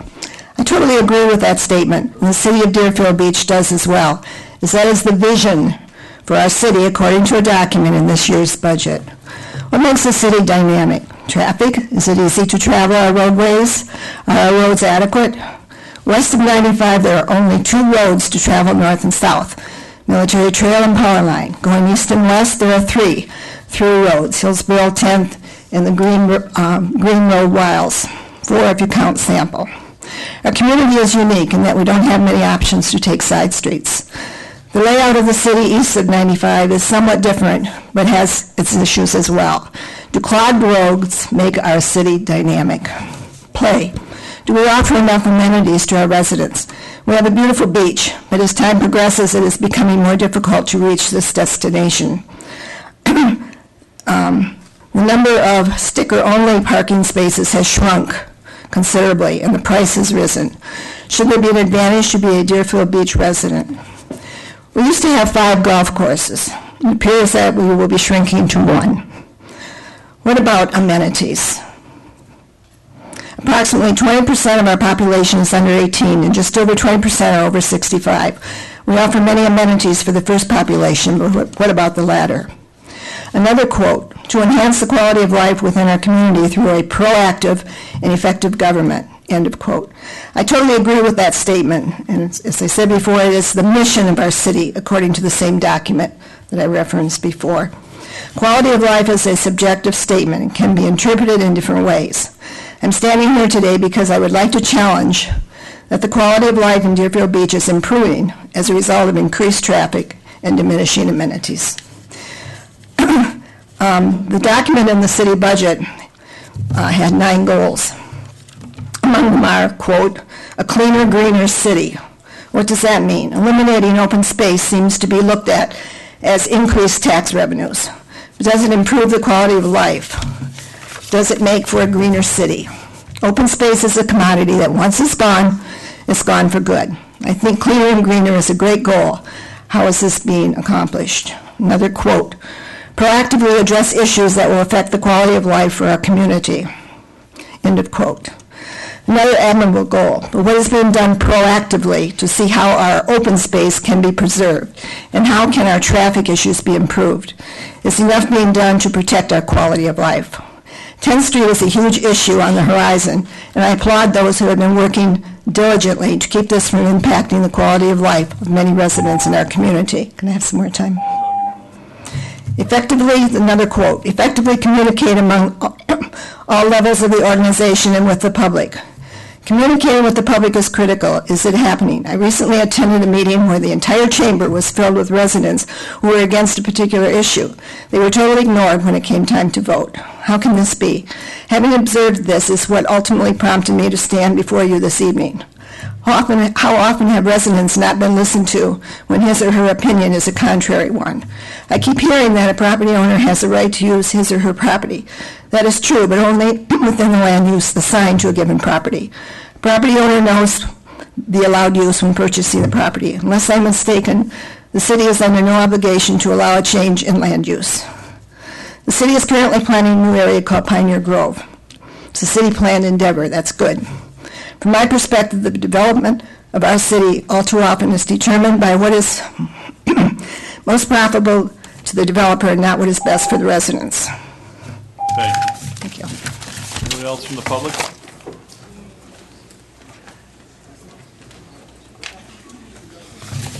Good evening. Glenn Sullivan, 2377 Deer Creek Trail, Deerfield Beach.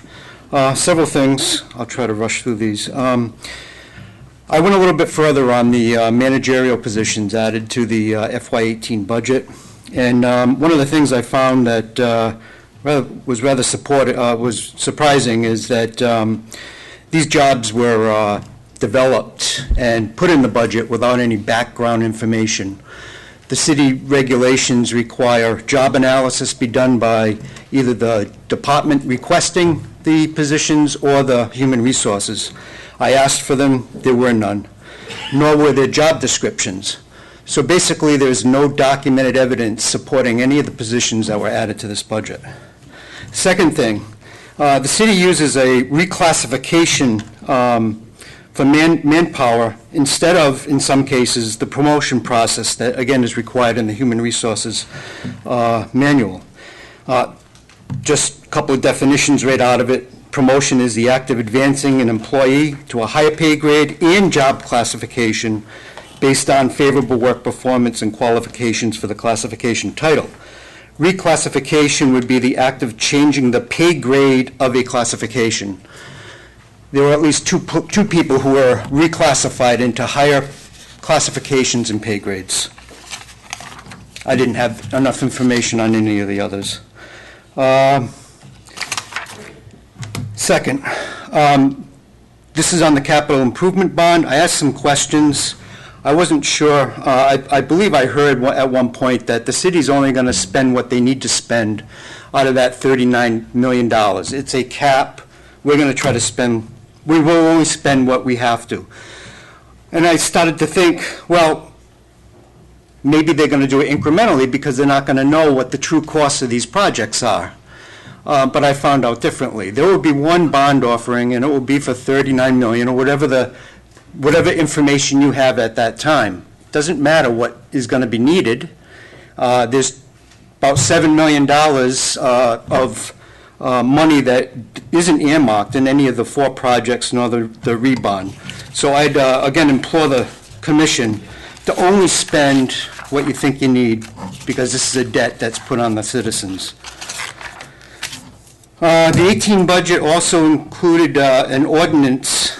The budget was the ordinance that included a 5% increase to the commissioner's pay.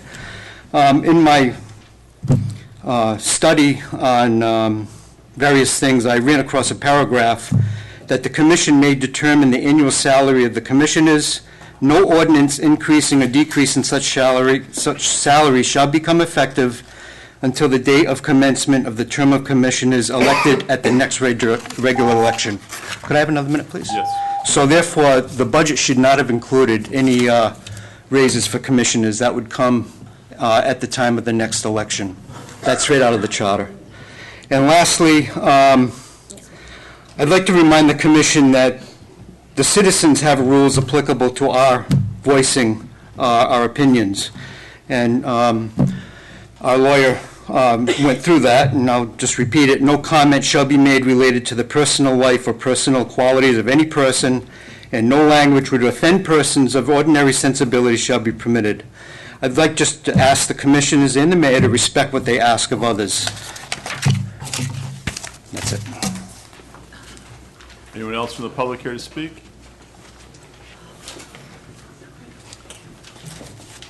My name is Joe, Commissioner, Mayor, Commissioners, Vice Mayor. I'm sorry, your name and address. Joe Hines, 559 Northwest 47th Terrace. A couple things. I believe it's next Wednesday, the DOT is having a hearing on the Sawgrass expansion to 95, and I urge everybody to be there because that's going to really affect our traffic over the next years whenever that construction takes place. Following up on something Glenn said, the attorney, limits what we can say, and rightfully so, and nobody should be called out by name with derogatory terms under any circumstances, and I think it's beneath this commission to have that happen, and I certainly hope it never happens again. Thank you. Anyone else from the public?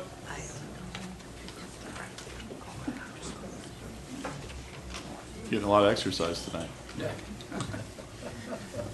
Yes, my name is Alan Rodrigue. I live at 4000 Crystal Lake Drive.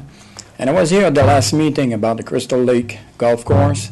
And a question was raised by one of the city's member as to if the traffic coming in and out of the golf course was included in the studies about the traffic. And I can't remember her name, but a black lady was here, and I think they represent the developer. She's a lawyer. She says, no, it was not included. And I'm like, I scratched my head. I'm like, okay, so you guys have false numbers since that was not included in that study for the traffic. Furthermore, there is a big building who is done with the construction right now. It's operational, and 3 more buildings are built right across the country club on Crystal Lake Drive. And I'm wondering if these were included in the study also. If they were not, to me the study is flawed because all the numbers are not there. So how can you have a good sense of the traffic if numbers are missing? I understand then the developer may not want all the numbers to be put in the study, but it sounds fishy to me. So I think you guys need to reopen that studies and see if the traffic is really what it seems to be or not. That's it. Thank you. Anyone else from the public?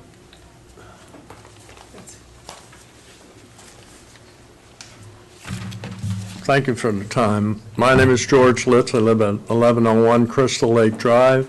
I just have a couple of questions to ask you. I'm concerned about the golf course, Crystal Lake, and I just have 2 questions for you. Are we just blowing smoke in here? I agree with what everyone said here. Is this a done deal, or is there still a possibility that we would look at this particular project in a more positive manner?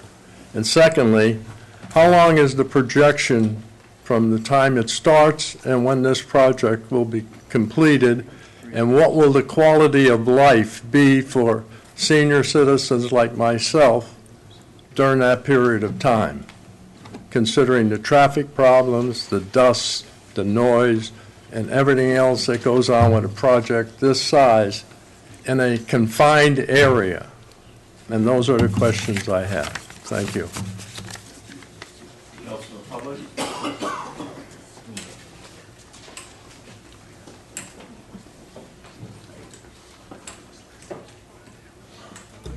Good evening. Michael Flanick, 1400 Northwest 45th Street. I live right on a golf course. I have the same concerns as the gentleman that was talking before me, okay? I was in the construction business for 33 years. I don't feel like looking at it in my retirement for 3 to 5 years.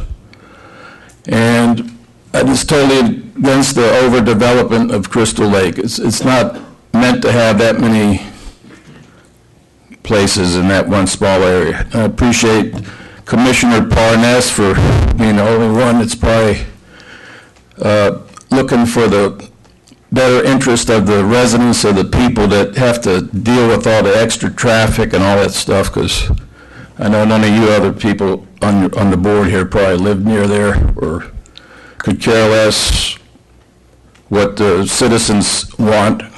I know you want your tax base to grow, and it's all a money thing. This was probably a done deal a year ago. But I wish you'd reconsider, because I think it's going to be a real problem for not just the traffic, it's everything in general. That whole area just wasn't meant to have that many people. And, I thought as elected officials that you're supposed to represent what the people want, not what a developer wants or what your tax budget wants, okay? And I'm sure the developer would build a beautiful project, but why doesn't he just go out and buy a tomato field somewhere like everybody else did? Instead of ruining a golf course, been there 52 years, and you keep ragging on the golf business. The golf business isn't dying. It might not be as popular as it was at its peak. You're going to hurt your tourism, because a lot of people come to Deerfield to play golf, especially in the wintertime. I mean, and they'll start going to Palm Beach County or somewhere, So you got to consider stuff like that. But the main thing is that neighborhood just wasn't, the infrastructure just can't handle that many people. I don't know what kind of studies you guys do, but, and I appreciate all the people that, like Jerry Lee there, he's done a lot of research. I know you probably don't want to hear all the stuff he's got to say, but you might want to look into it. And I just wish you'd reconsider.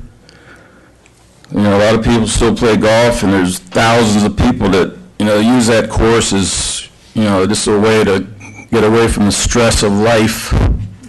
And money isn't everything, but like I said, I think the only person up there that's not looking at dollar signs is Commissioner Parnes. He's more interested in what the will of the people are in that particular community that are going to have to, deal with all this construction noise and mess and stuff. But thank you.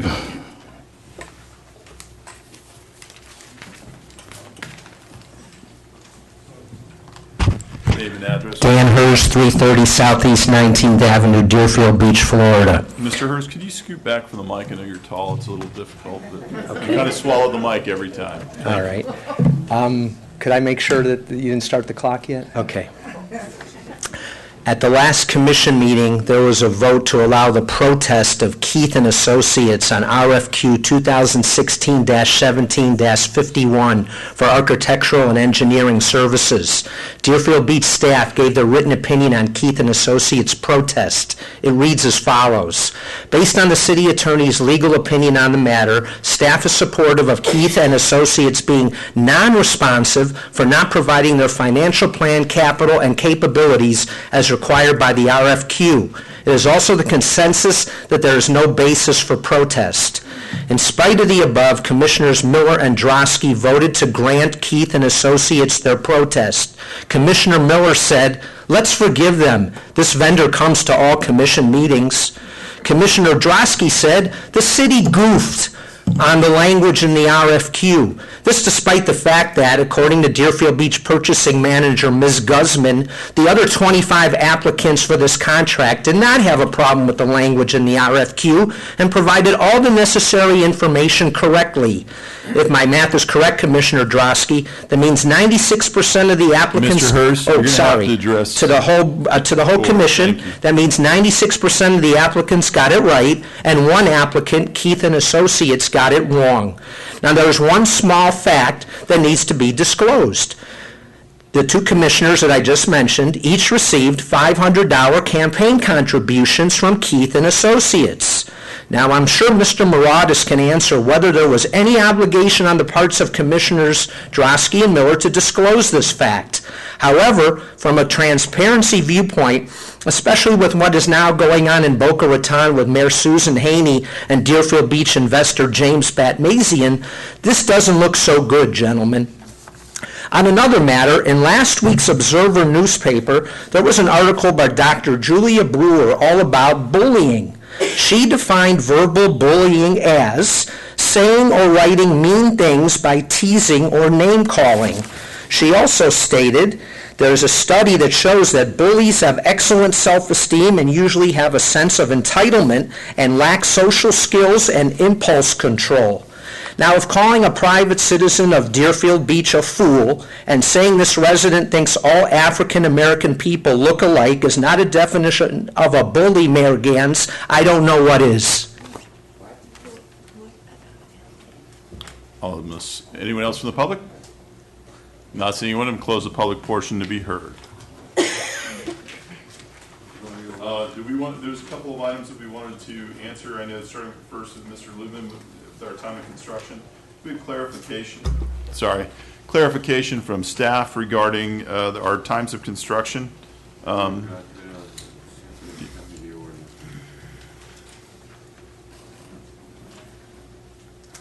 It does look like it's 7 to 9, does it not?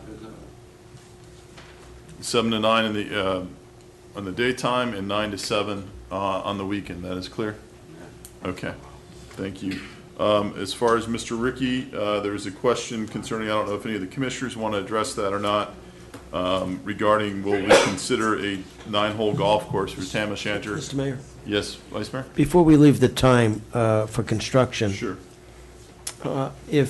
If one wanted to change that time, and there might have been very good reason for it to be up to 9 p.m., which means they're working in the dark for 2.5, 3 hours, what would one do? Make a motion that we change the hours? I mean, to, you know. You have to amend the ordinance, that's what you have to do. So, to be done at this meeting, or Well, if you no, suggest that we next draft time? it, we have to move it through the process. Okay. I'd like to give us some consideration that we amend the motion, because I think that late of working in a community neighborhood is late, especially during this time. Okay. Perhaps, like the advocate said, the hours he described, I think it was maybe 6 or 7 instead of 9, and on weekends to 5 at best. So you're asking for it to be brought forward for Yes. consideration? Yes. Okay. Maybe 4 on weekends, on Saturday, and not on Sunday at all. There's no Sunday. Did you want to do 7 to 7 and 9 to... 9 to 5 on Saturday. 7 to 7 weekdays and 9 to 5 on Saturday and continue nothing on Sunday. Thank you. Okay. The other question from the answer to Mr. Ricky's question, I believe it was, regarding consideration for Tam O'Shanter for a 9-hole golf course. I don't know what the rest of the commission feels about that, but I wouldn't be supportive of that. The reason why is because we have a lot of needs, and I understand as a golfer that there's a desire to have more golf course options. And unlike what was said, I have a great deal of empathy for those who regularly use that golf course. There are those who occasionally use that golf course and choose to use others, and that's their option and that's their choice. But we have a dire need for other types of recreation in this city, so I think Tam O'Shanter is better served for the public. And I certainly, and based on the numbers that we talked about, have no interest in having the city fund a municipal golf course in the city of Deerfield Beach. They are money losers. They are an anchor that's wrapped around the neck of the municipalities that have them, and that's what we've seen in Broward County, and we've talked about the numbers on that. So that's my opinion. I don't know if anybody else wants to comment on that. Mr. Parnas? The 2 municipal golf courses that I know of, Boca Municipal has just been sold and 600 houses are going on it. The city got tired of losing money on the golf course.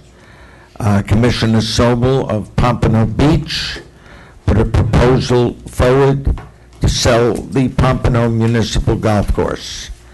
He didn't get anywhere with it yet. They proposed. Now, why are they being proposed? Because they're losing money. And municipalities have reached the point, taking care of their citizens, that, forgetting golf, any enterprise that consistently loses money has to go.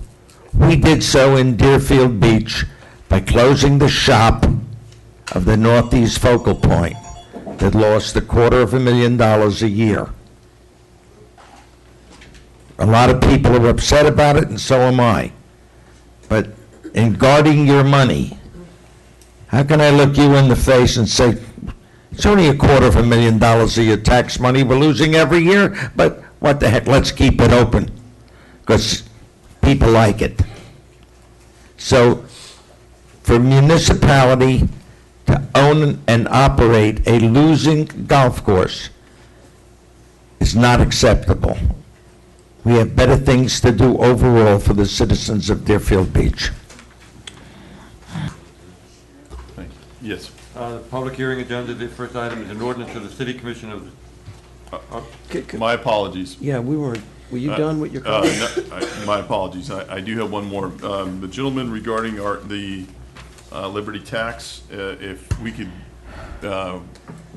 speak after this meeting regarding that, so we can give kind of a better explanation of what the rules are and have a conversation on that. That would be great. Vice Mayor Miller, you had something else? And even publicly, I think I know what they're asking for, possibly banners, but if they could just clear up publicly what they would like to do. human signs. Well, Oh, human signs? I think that's why a conversation after the meeting would be Okay. worthwhile. Anyone else regarding comments that were made? Did we miss anything? I don't see my notes anywhere. The next one says Okay. the ordinance. Yes. Go ahead, Mr. City Attorney. My apologies.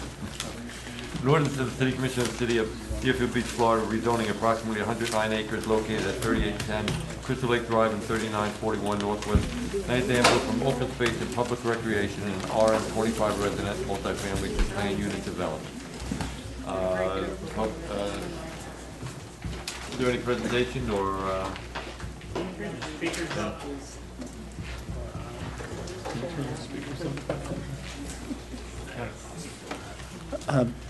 Dennis Mealy, 200 East Broward Boulevard, on behalf of the applicant. This rezoning is to implement the land use plan amendment that's previously approved by the city and the county. If you have any questions, I'd be happy to answer them. With the land use plan amendment that has been approved. Totally consistent. Thank you. Public portion to be heard on item number 8. Anyone care to comment on this?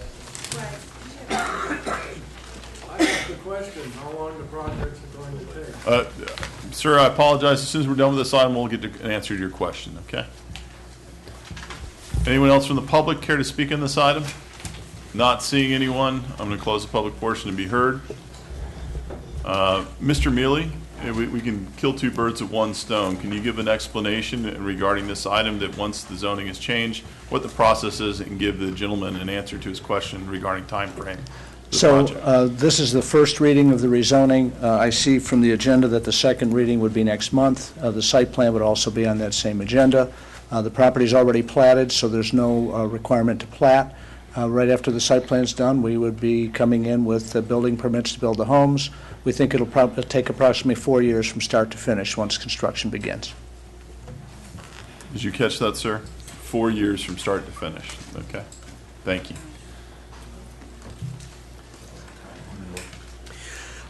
Do we close the public? Yes, we did. I make a motion to approve. We have a motion. Do we have a second? On what, 8? On item number 8. I want to speak on number 8. Okay. Pressure My button. light's on? Oh, it went on. Okay, I beg your pardon. Thank you. Second, now we speak. We have a second with discussion from Commissioner Battle. Commissioner Parnas, go ahead. I don't know how many of the commissioners up here visit Crystal Lake, but it's my district. And when I was elected to support the people of District 3. I haven't met anybody in my district that wants that golf course gone. I know you're going to vote your conscience. It's good for the city, it's good for this, but it's not good for the people that live there. They don't want it.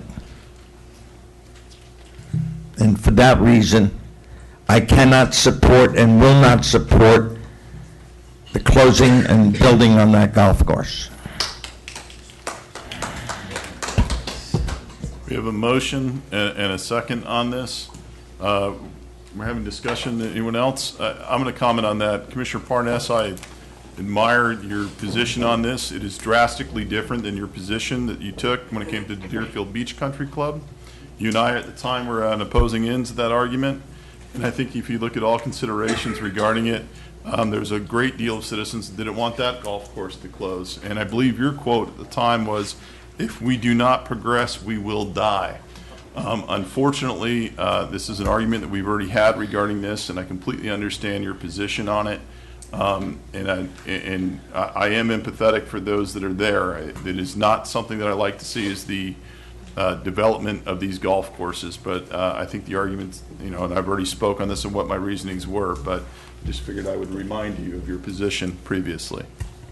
Mr. Parnas, Commissioner Parnas? I believe that I did not oppose the Deerfield Beach Country Club's growth. I played that golf course, and it would be very difficult for me with a straight face to call it a golf course. And so I thought it would be an improvement with a 40-acre park for the people. Crystal Lake is different. I play Crystal Lake. The people who do play that course love it. And again, I spend a lot of time in my district, and I have not found a single person that wants it built on. So I represent the people of that district, and it's their desire that nothing be done to that golf course. And again, I will stick with voting no. Thank you. We have roll call, please. Commissioner Battle? Yes. Commissioner Drosky? Yes. Commissioner Parnas? No. Vice Mayor Miller? Yes. Mayor Gantz? Yes. Next is an ordinance of the City Commission of the City of Deerfield Beach, Florida, amending Chapter 102 Sign Code by amending Section 102-1 of the City Code to provide for billboard sign relocation and reconstruction agreements pursuant to Section 720 Florida statutes, and amending Section 102-3, the definition to provide for a relocation and reconstruction agreement. What this will allow the city to do, the Florida statute provides a vehicle by which billboards can be relocated from positions where they're really obvious and could intrude upon residential areas and small business areas, and maybe move towards highway areas. This gives the city the flexibility to do that. The city has been approached by an applicant for that very purpose. And what this ordinance indicates is that we could enter into what's called the sign relocation agreement under Chapter 70 of the Florida statutes. But only under certain conditions. We would enter into a sign relocation agreement if the number of billboard signs was reduced. So the proposal that is, frankly, that it will be coming before you if this is adopted, is to reduce the number of signs from 4 to 2. And Eric, is it to move them from Sample Road to the Turnpike?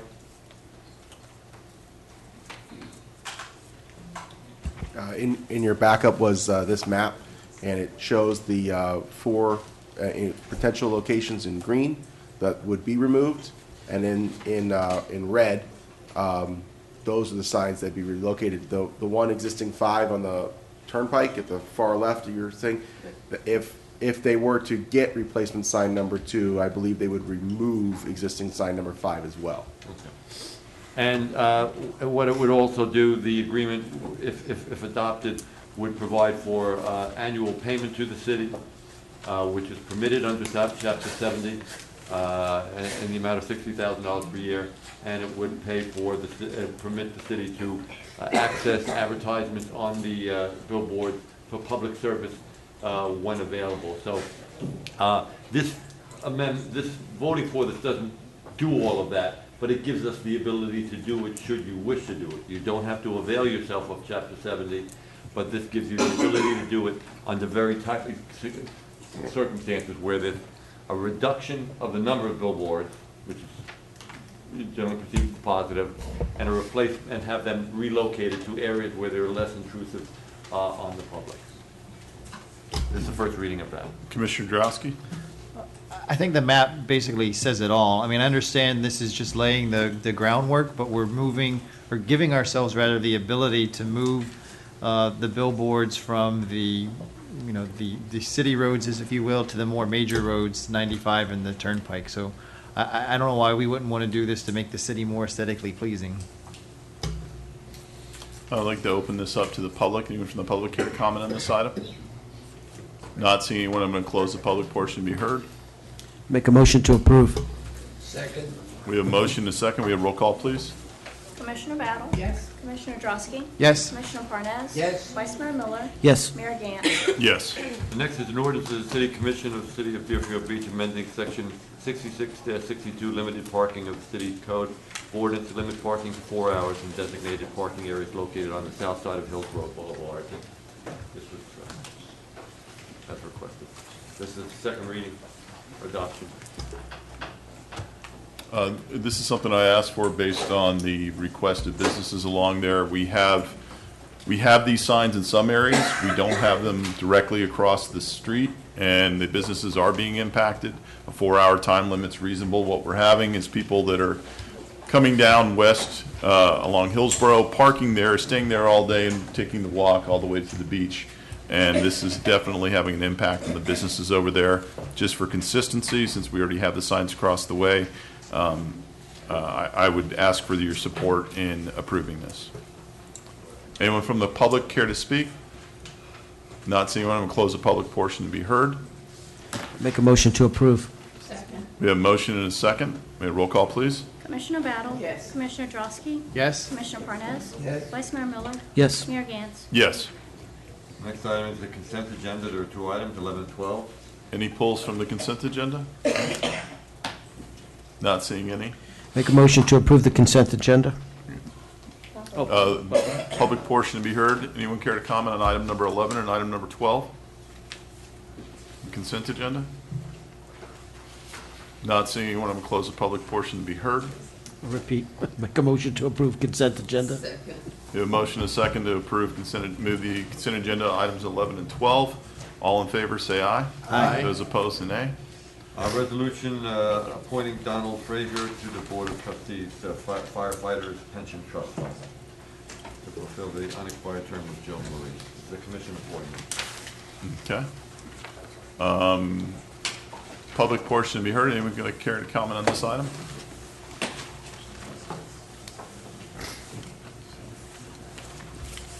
Joe Hines at 559 Northwest 47th Terrace. I was looking at the application by Mr. Frazier, and it says the board's liaison has verified this applicant is qualified and that all prerequisites are met. And down right below where he signs it, he says return completed applications to the city's clerk's office. But when you look at that last page, I say this application is incomplete. He's only got one thing on there. When you look at item number 15, where Kathy's on there, and look at her application and see how it's correctly filled out, you'll see a very big difference between the two of them. And I think if he doesn't know how to fill out an application correctly, he shouldn't be on the board. Thank you. Thank you.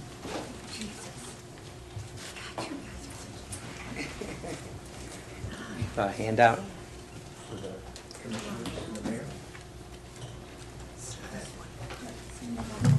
Dan Hers, 330 Southeast 19th Avenue, Deerfield Beach. Selecting citizens for the Board of Trustees Firemen's Pension Trust Fund is a very important appointment since millions of dollars are at stake here and the city of Deerfield Beach is responsible financially if there is any shortfall in the trust fund. That is why it's important to have people serve on this board with financial backgrounds. Let's see what is on Mr. Frazier's application. As an aside, I noticed, as the last gentleman stated, that Mr. Hers, I'm going to ask you to reference and not mention the gentleman's name because it sounds like as if you're attacking his character. If you want to talk about what's lacking on the application, go right ahead. Okay, then that's where I'm headed. Everyone who had to fill out the application for an advisory board or committee did an excellent job of filling in the entire application. On Mr. Frazier's application that you have in front of you, we see on the second page that he graduated from FSU, but don't know what he majored in. Under professional certifications, Mr. Frazier left this box blank. Under knowledge, training, interest, or experience, Mr. Fraser left this box blank. Under community involvement, list organizations or positions, Mr. Fraser left this box blank. Under organizations, memberships, Mr. Fraser left this box blank. Mr. Fraser lists his occupation as business owner. However, when you do a search on sunbiz.org, you find the managing member of Mr. Fraser's business is Catherine Fraser. So what business does Mr. Fraser own? As a result of these inconsistencies and the fact that Mr. Fraser left 4 out of the 5 boxes on his application blank, I asked the 4 remaining commissioners to vote against Mr. Fraser's appointment to the Board of Trustees Fireman's Pension Trust Fund, or at the least, table your vote on Mr. Fraser until such time as Mr. Fraser can properly fill out his application so the commission can know if he is truly qualified to serve on this most important board. Anyone else from the public care to speak? Not seeing anyone. I'm going to close the public portion to be heard. Let's just read carefully what it says in the back of this application. Complete the following. Please describe those facets of your background/experience which you feel may be useful for membership on this board/committee. If the gentleman didn't feel that there was any certification that they had, if they didn't feel that there was a training or interest or experience as far as community involvement, if they chose not to list an organization or position or a membership because they didn't feel that it would contribute or may be useful for the membership on this board, that's their right. Doesn't mean they incorrectly filled it out. It doesn't say that it's required to be filled out. It says complete the following, and then it asks you to describe these facets of your background/experience which you feel may be useful. That's the person's option. They chose not to. I've talked to the gentleman. I've interviewed him, and my opinion is that I think he would be an outstanding member for this board.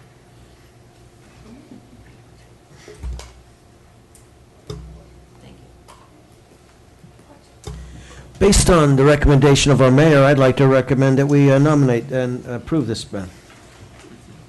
Second. We have a motion and a second. We have roll call, please. Commissioner Battle? Yes. Commissioner Drosky? Yes. Commissioner Parnas? Yes. Vice Mayor Miller? Yes. Mayor Gantz? Yes. Next is a resolution appointing Gwendolyn Clark Reed and Joseph Mendez to the Deerfield Beach Education Advisory Board.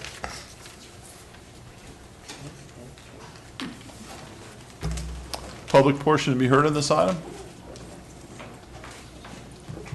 Not seeing anyone come forward, I'd like to close that. Commission discussion? Make a motion to approve those applicants. We have a motion and a second. We have roll call, please. Commissioner Battle? Yes. Commissioner Drosky? Yes. Commissioner Parnas? Yes. Vice Mayor Miller? Yes. Mayor Gantz? Yes. Next is a resolution appointing Catherine Freitag to the Cultural Committee. Anyone from the public care to comment on this item? Not seeing anyone. Close the public portion to be heard. She is lives in District 1, and I recommend we approve this nomination. Second.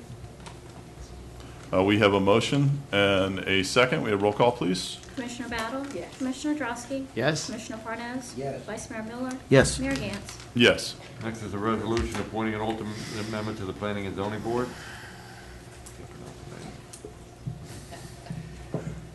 By appointment, Cynthia Chandron. Anyone from the public care to comment on this item? Not seeing anyone coming forward. Close the public portion to be heard. Motion to approve. Second. We have a motion and a second. We have roll call, please. Commissioner Battle? Yes. Commissioner Drosky? Yes. Commissioner Parnas? Yes. Vice Mayor Miller? Yes. Mayor Gantz? Yes. Next is a resolution of the City Commission of the City of Deerfield Beach approving the award of RFP 2016-17-44 for underwriting services to Bank of America Merrill Lynch, authorizing execution of a contract with Merrill Lynch, Pierce, Fenner, and Smith Incorporated, providing an effective date. Unanimous number one choice through the RFP process is the firm brought before you for a contract.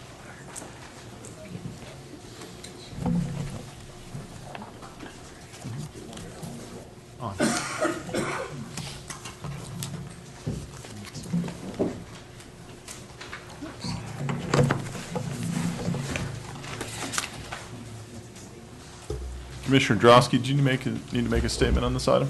I do, yes. I think everyone should know by now that I am an attorney, and one of the clients of my law firm is Bank of America, from which I derive my personal income. So therefore, to avoid any conflict or an appearance of a conflict, I'm going to abstain from voting on this item.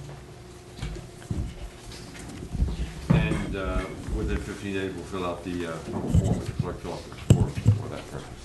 I would also like to add that I did get some questions from residents regarding this particular item, which, because of the conflict, I did not want to participate in the discussion, which I referred to staff, and staff was able to answer those questions. So I want to thank the public for asking the questions and for staff responding in lieu of my situation. So thank you. Mr. Mayor, if I may Yes. ask for the CFO, Hugh Dunkley, to begin his presentation along with Sylvia Dunlap, our financial advisor from Dunlap and Associates. Mr. Dunkley. Good evening, Mayor Gans, Vice Mayor Miller. We have a brief PowerPoint presentation to present to you as a commission this evening. And essentially, the PowerPoint presentation will detail the process that was undertaken to select the underwriter, which is essentially the item that's before you for your consideration this evening. We have Ms. Sylvia Dunlap from Dunlap and Associates, our financial advisor, and she will basically be giving the PowerPoint presentation to that effect.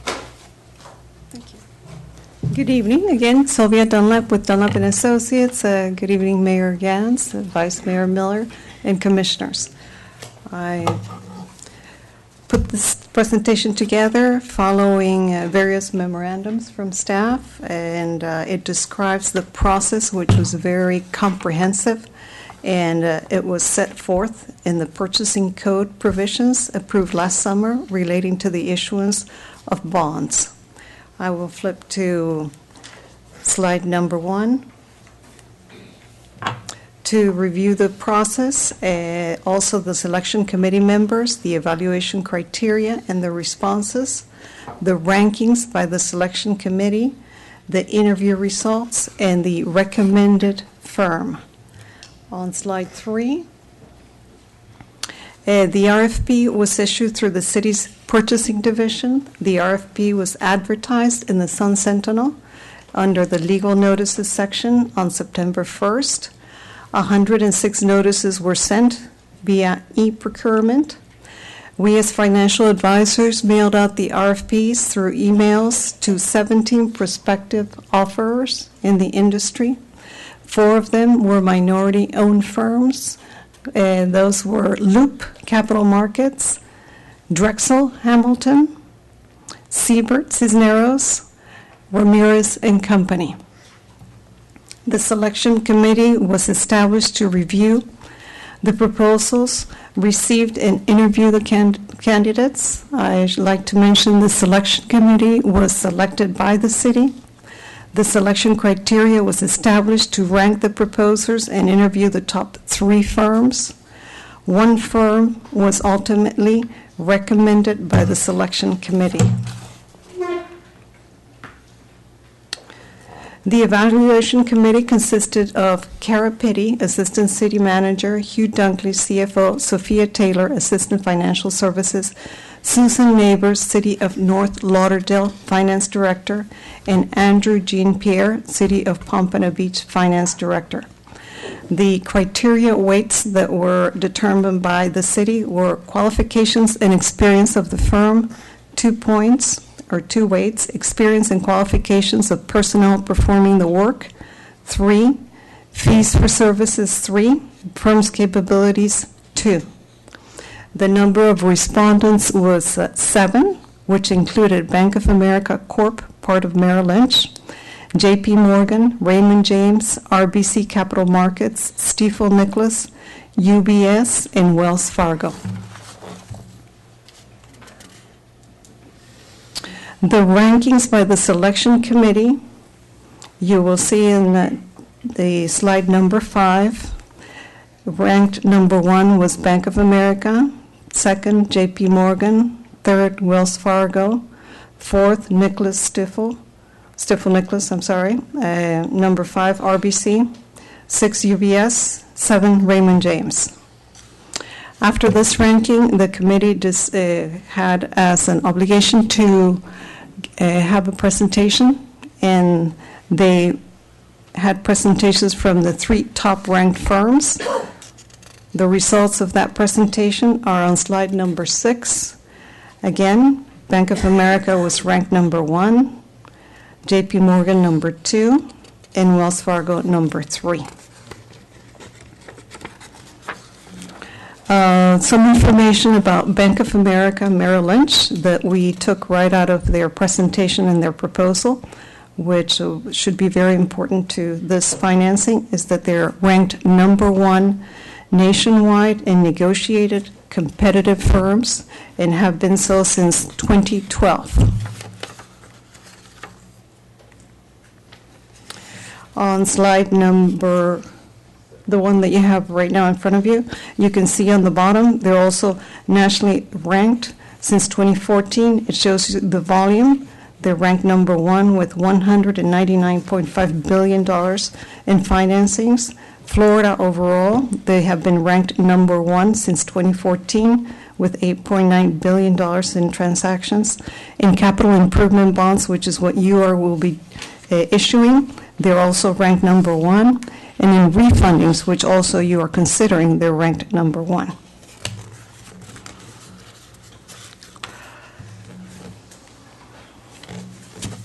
Additionally, Bank of America has consistently remained at the top of the Thomson Reuters national rankings, currently ranking number 1 among all underwriters of municipal bonds. Bank of America's underwriting experience, their proposed credit strategy, their financing and marketing plans, as well as their proven retail distribution capabilities will serve the city well in the issuance of the bonds. As such, staff recommends that the city enter into an investment banking agreement with Bank of America to provide underwriting services in connection with this bond issue. And that concludes the presentation. I've also included on the next slide some of the services that the underwriter will perform as detailed in the RFP. If there are any questions, I'd like to address those now. Any questions from the commission? Commissioner Battle? I don't have any questions, Mr. Mayor, but I really would like to commend staff and would you say your name is? Sylvia Dunlap. Ms. Dunlap. Not only did they shop this to one minority company, but they went above board and shopped it to 4 minority companies. If we don't do those types of things, we'll never be able to spread the wealth around. So I am pleased as punch that you all took that effort to do that. And Mr. Dunkley, I'm also pleased that the people that you had on the vetting committee was so, women, men, minorities, and the whole lot. That you're to be commended for that, and I appreciate all the hard work that you all put into this effort. Thank you. Thank you. Public portion to be heard. Anyone from the public here to comment on this? Ms. Dunlap, if you could. No, you go first.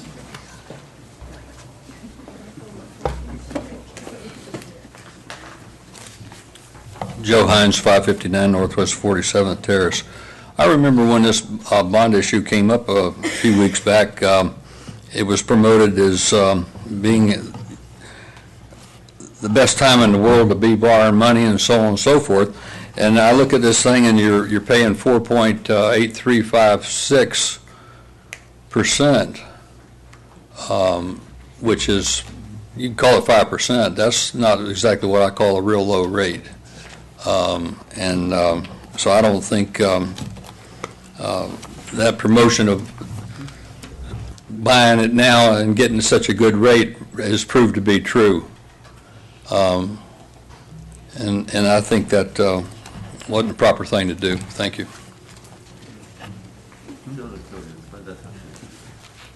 I would like to know where that rate came from, because we have not determined the interest rate correct. What we did in the RFP process was ask them to provide us an interest rate estimate of what the rates were as of September the 12th and what they would underwrite the bonds at that particular time.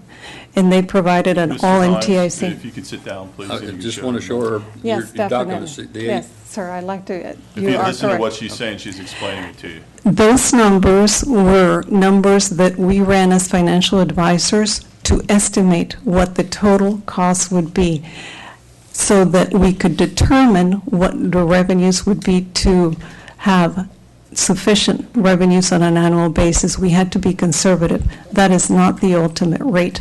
Those are, you have to do estimates in order to see if you have the capacity to issue that debt. And it did show, even at those high interest rates or higher, that you had the capacity. Rates right now are lower than that, so we are glad that they are still lower than that. Thank you. Mhm. And no, they have not provided any interest rates. That'll be determined on the pricing date, which will be sometime at the end of February or March. Thank you. Yes, sir.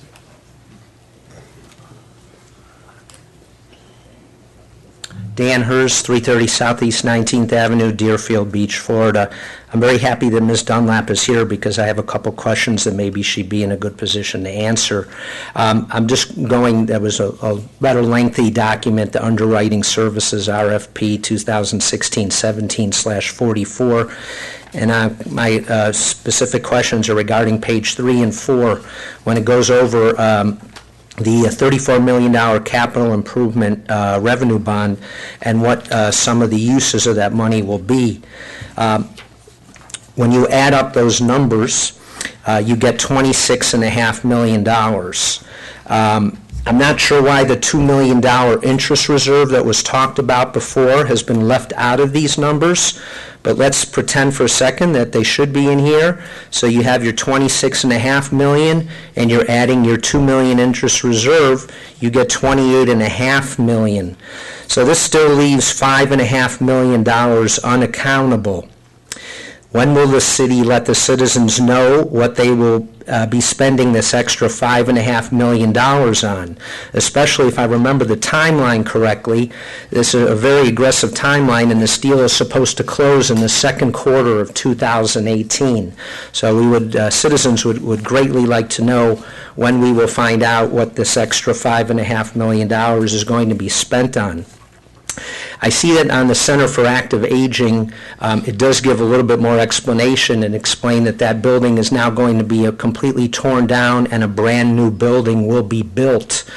I'm wondering from City Manager Burgess Hanson if we will ever get a cost-benefit analysis on what the citizens will be getting in return for this $9.5 million structure, because it could prove to be a wonderful thing, and I'm not saying that it's not going to be, but unfortunately we just don't have the information yet to make that decision, and it would be nice if the citizens had that information. Finally, I just wanted to know if there were any discussions with Stormy, the stormwater specialist, about including some of these stormwater infrastructure improvements in the bond issue. Thank you. Anyone else from the public? Not seeing anyone else from the public. Close the public portion to be heard. I don't think Stormy's here tonight. City Manager, Mr. Dunkley, would you care to comment? Or we could wait till the child's here.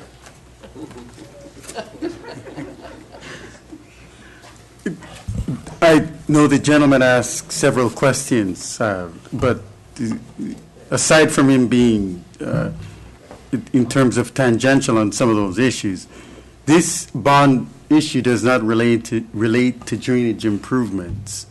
And the projects that were approved in the previous bond ordinance does not pertain to drainage improvements, which I will defer to answering.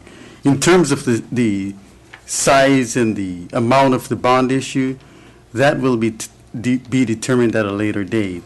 One of the determinants of the size of the bond issue as to whether we'll be needing the bond surety or the insurance is our credit rating. We suspect that we will receive the same credit rating, which is a AA negative.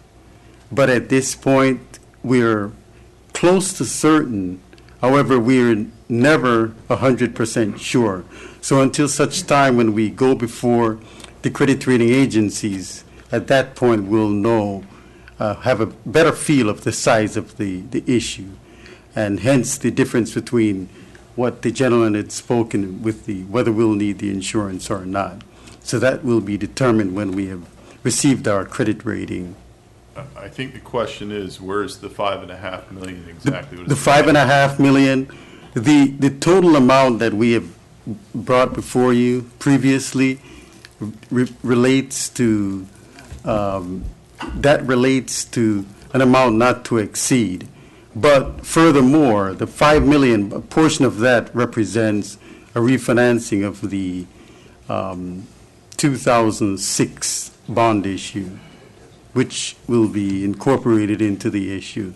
There'll be two series, a capital improvement series and then a refinancing series, which is for the 2006 issue. Okay, and how much is that amount for the That's refund? approximately close to $5 million, give or take. Yes, if we combine both of them, and it depends if we don't need a debt service reserve, it would be about $4 million if we don't need a debt service reserve. If we do, we would have to add 10% of that for a debt service reserve. Okay. Thank you. Anyone from the commission care to comment? I think the committee did a great job. I'd like to make a motion to approve this. We have a motion. Second. We have a motion and a second. We have roll call, please. Commissioner Battle? Yes. Commissioner Drosky? Abstain? Commissioner Parnas? Yes. Vice Mayor Miller? Yes. Mayor Gantz? Yes. Thank you. Likewise.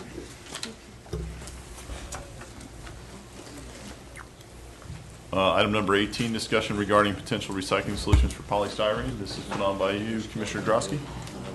Yes, give me 1 second to get my materials.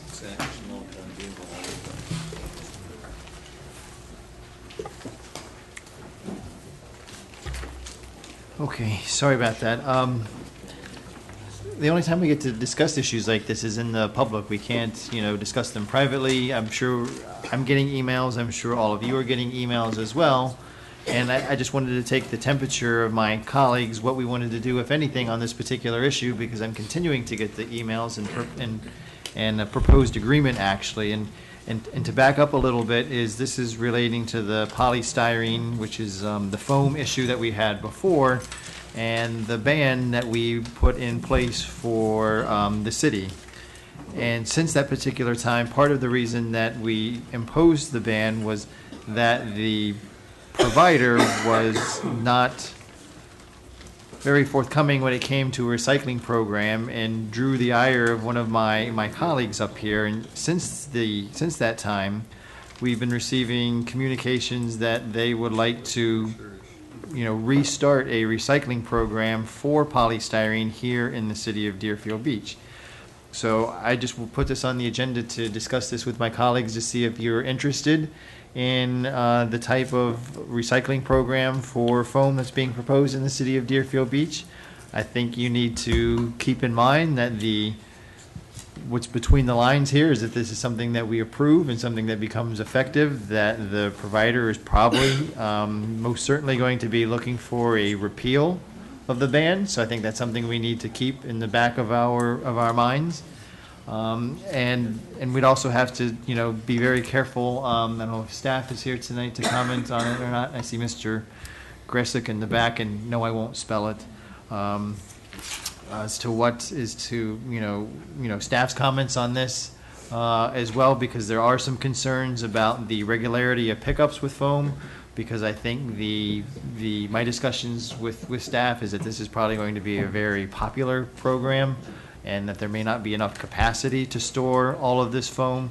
And one of the backup plans, the providers, offering to provide us with basically a dumpster, so to speak, and all the foam would go into the dumpster, and they would come by and they would pick it up. And it's basically at their leisure, because they have a plant in Lake City, somewhere in the middle of the state, and as their trucks go back and forth, they would pick up our foam. They wouldn't do it on our, when we need to do it is basically when it's convenient for them.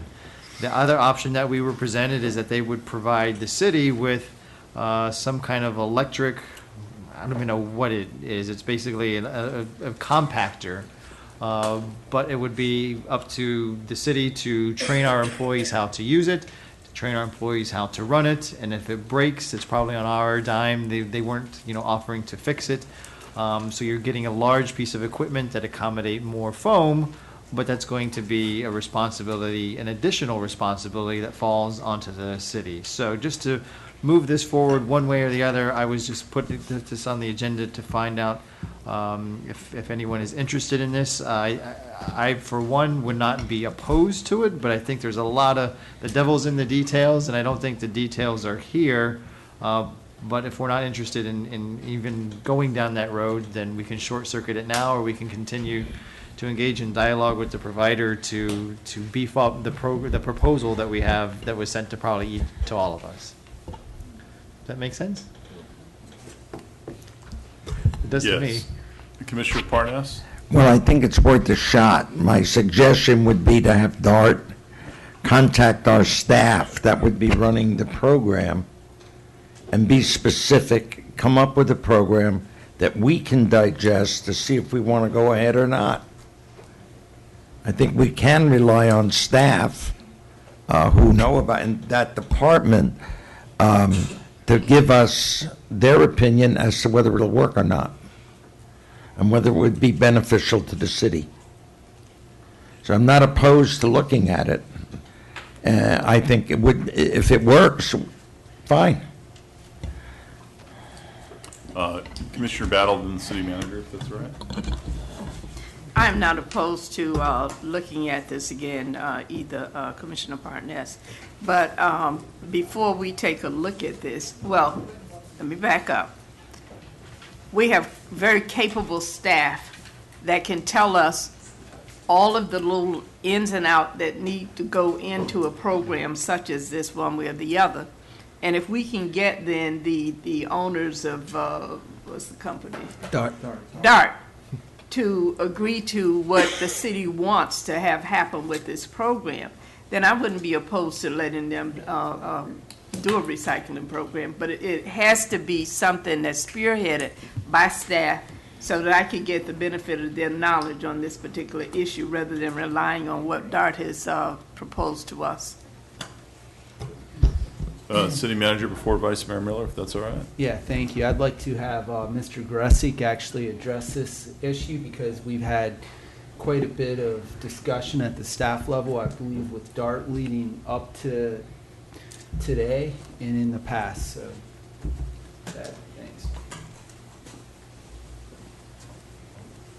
Good evening. Chad Gressick, Director of Sustainable Management.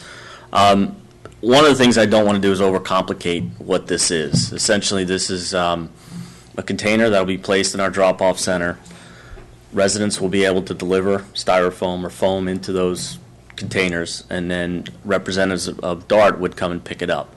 The biggest concern that we have, because of the history that we had last time we tried this, was that the material wasn't being picked up at a frequency that was necessary to keep the drop-off center clear, and essentially we ended up swimming in styrofoam. As long as we get some level of commitment from DART or whoever it is that they contract to pick this up on some level of frequency or on as needed basis, there's no reason why this program wouldn't be successful, and we're certainly supportive of any recycling program. So, again, from staff's perspective, that's the biggest concern, is to make sure that we don't get into a situation that we were last time we did this, where we were told the material was going to get picked up. It never got picked up for a variety of reasons. So as long as we get assurances that it's going to happen, and if it doesn't happen, that's it at that point. Essentially that's the feedback from staff. We certainly, again, support recycling programs.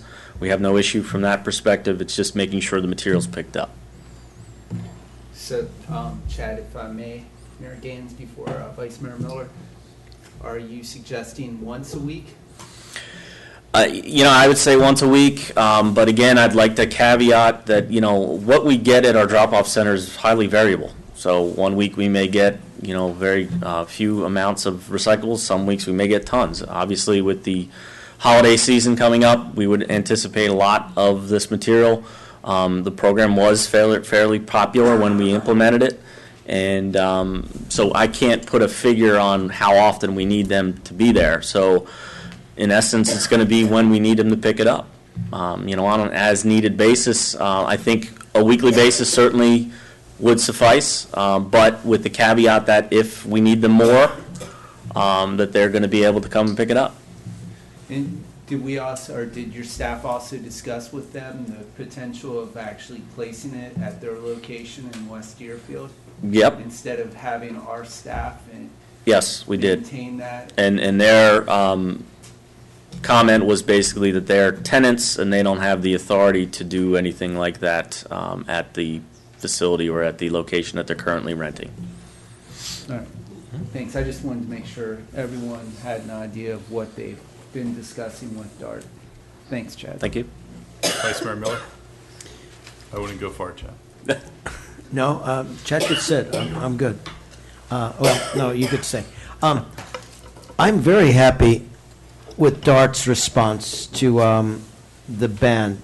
I think even originally, even a couple of years ago, DART thought that they could get private vendors to be responsible and collect the material, and that fell apart.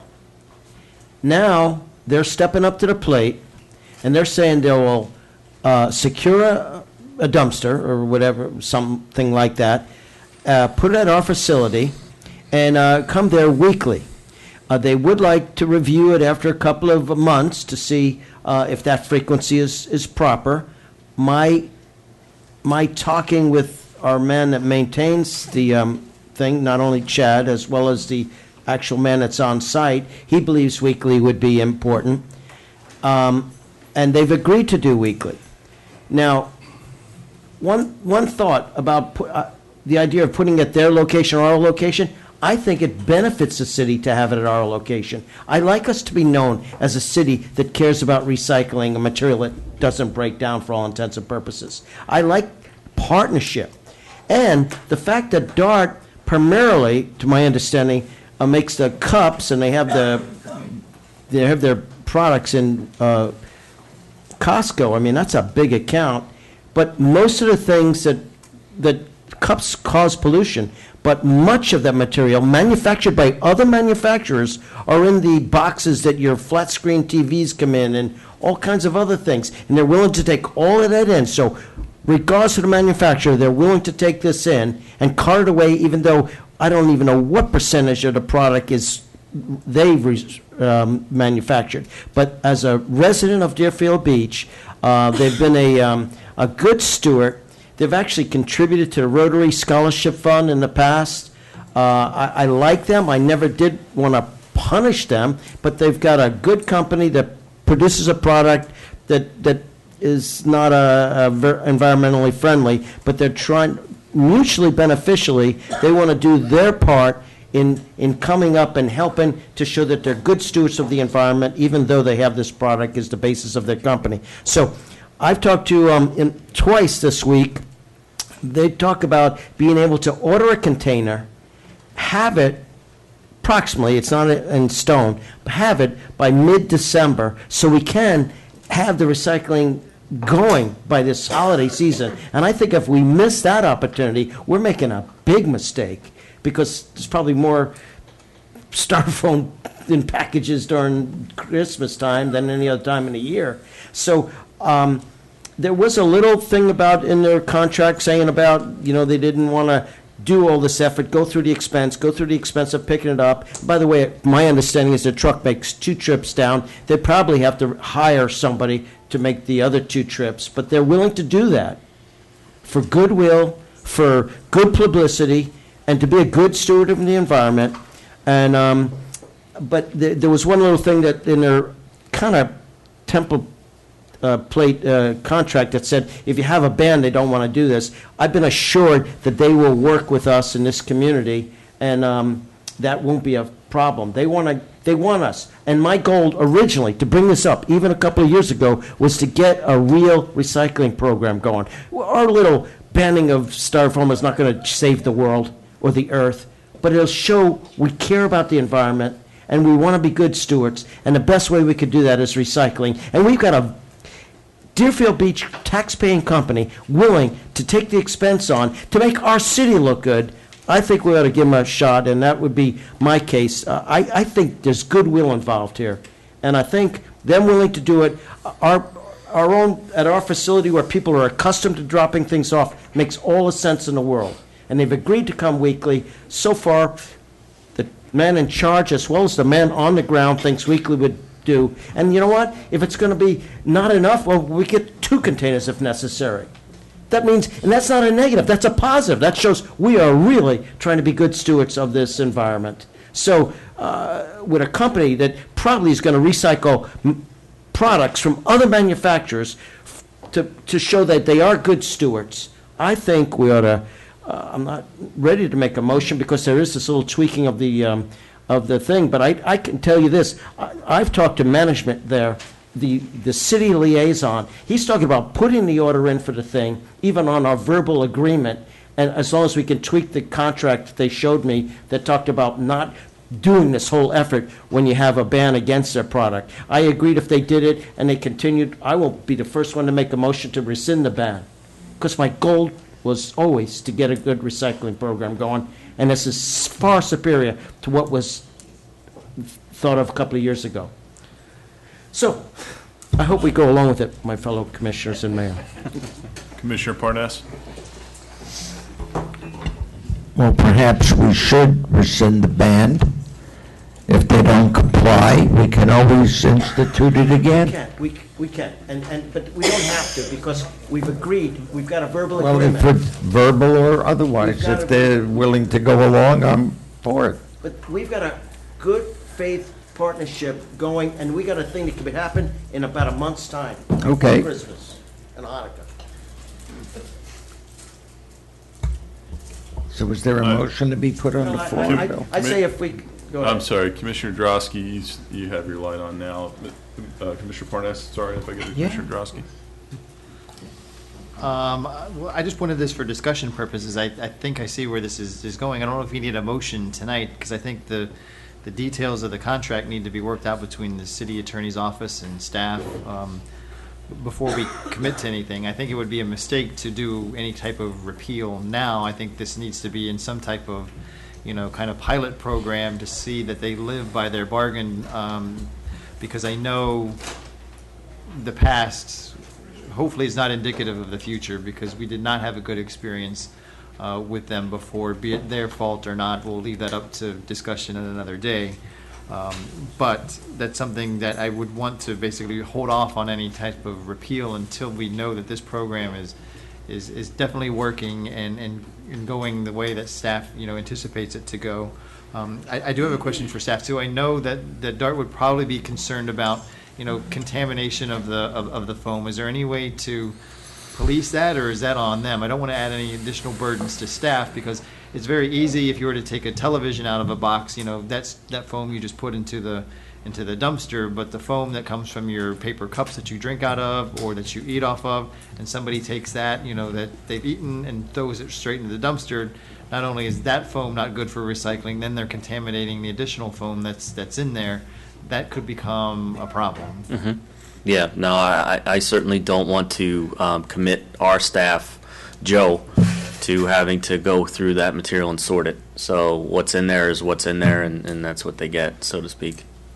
So maybe we can impress upon DART some type of public education program that the city can, spread to its residents as well, as to what, what can be recycled and what can't, and what, quality it has to be recycled, so that we make this program, if we're going to do it and commit to it, then make it beneficial as possible for everyone. Thank you. Just one comment. We keep talking about ban. The state legislature has prevented us from doing a complete and absolute ban and just to remind everyone, our law that went into effect the first last month was to ban just products from city events and city vendors. So, if they're sincere about doing something about that means there's a whole lot of other uses for styrofoam, polystyrene, whatever you want to call it, out there that are still, people are still free to use it and do it. And it seems like DART's caveat on this is that they have to, that we have to remove the ban in order for them to put this in place. No, it's not. It's not? Is that correct? It's not. I, as a conversation today with their representative that deals with cities, it's not that, and they will modify the contract for us. Okay. Is there anyone here from DART that would like to speak on this item? Anyone? I'm going to hear from the gentleman, if you don't mind coming up.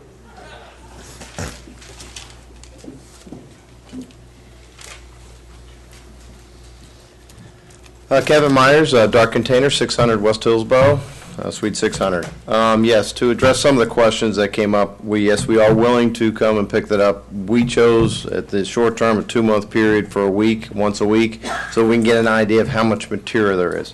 The goal for us is to make sure that we've got enough pickup or not too much pickup. I mean, if it's every 2 weeks or if it's once a month that's going to do it, we want to make sure we understand what that is, and we can always make adjustments as we go along. Should there be more material, in the future as more residents get used to it.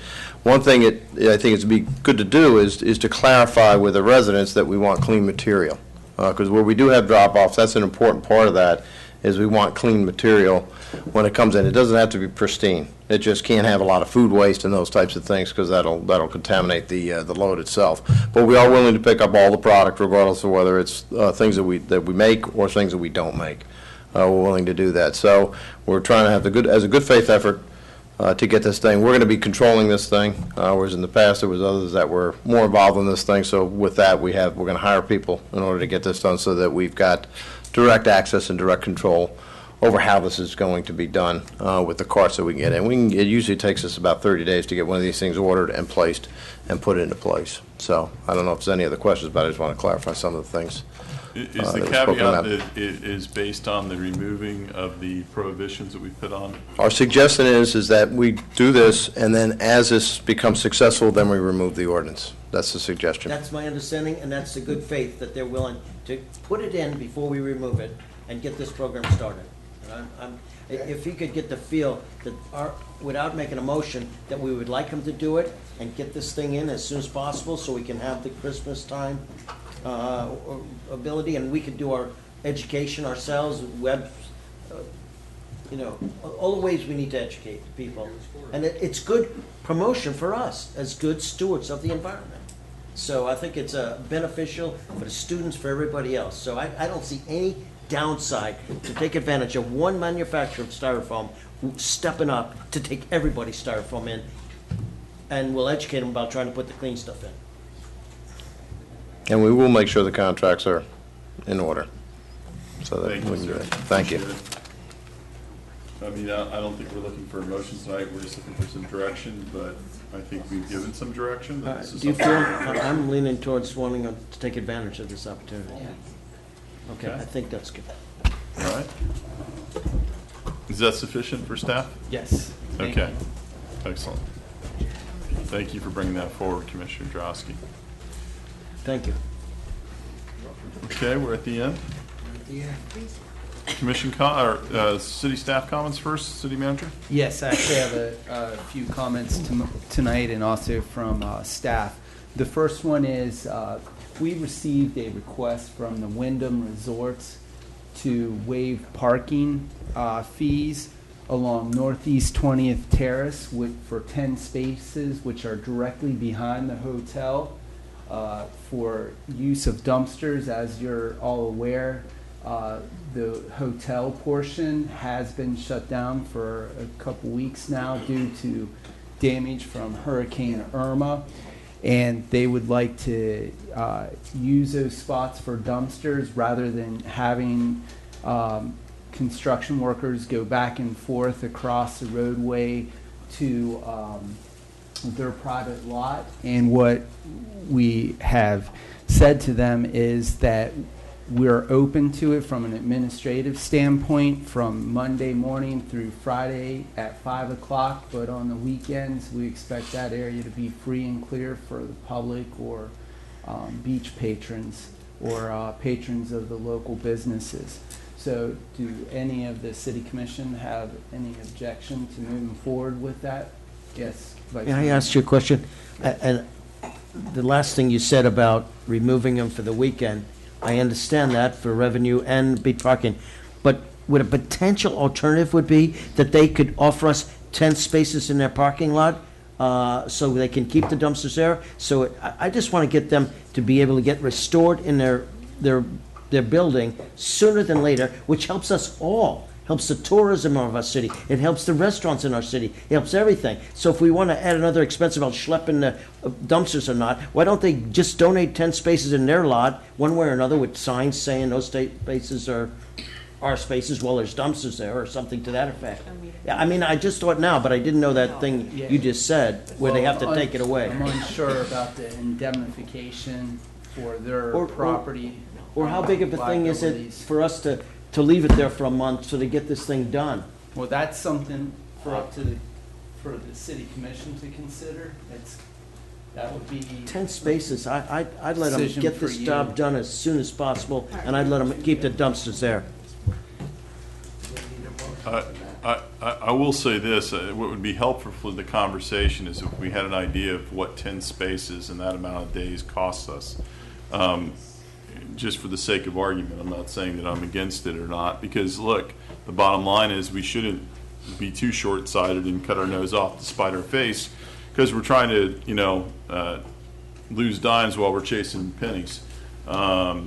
Because having that hotel out of commission is not helping the city of Deerfield Beach. That was my thought, yeah. Okay. Right, I agree. Now, there are other businesses out there that have other issues, and if we extend this to them, don't be shocked if we have others coming forward. So this is a little bit of a unique situation because of where they're located. There certainly are limitations, and if they were to make arrangements to use other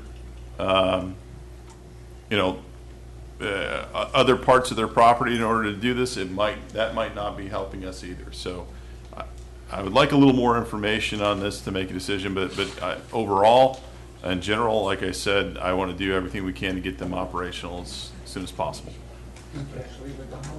We'll certainly provide that information. I apologize, I did not have it for this evening for the comments, but we're talking, thousands of dollars, so. May I speak? But if they're in the process of restoring the building right now, if we wait till 2 weeks from now for our next commission meeting, it's going to put them behind some on getting restored. And this is, it's not prime tourist season, but it's almost there.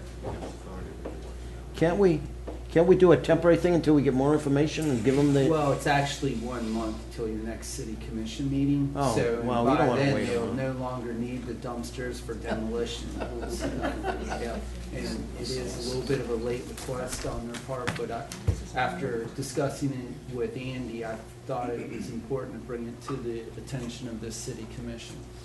Well, that means I think we need to make action move tonight. Okay.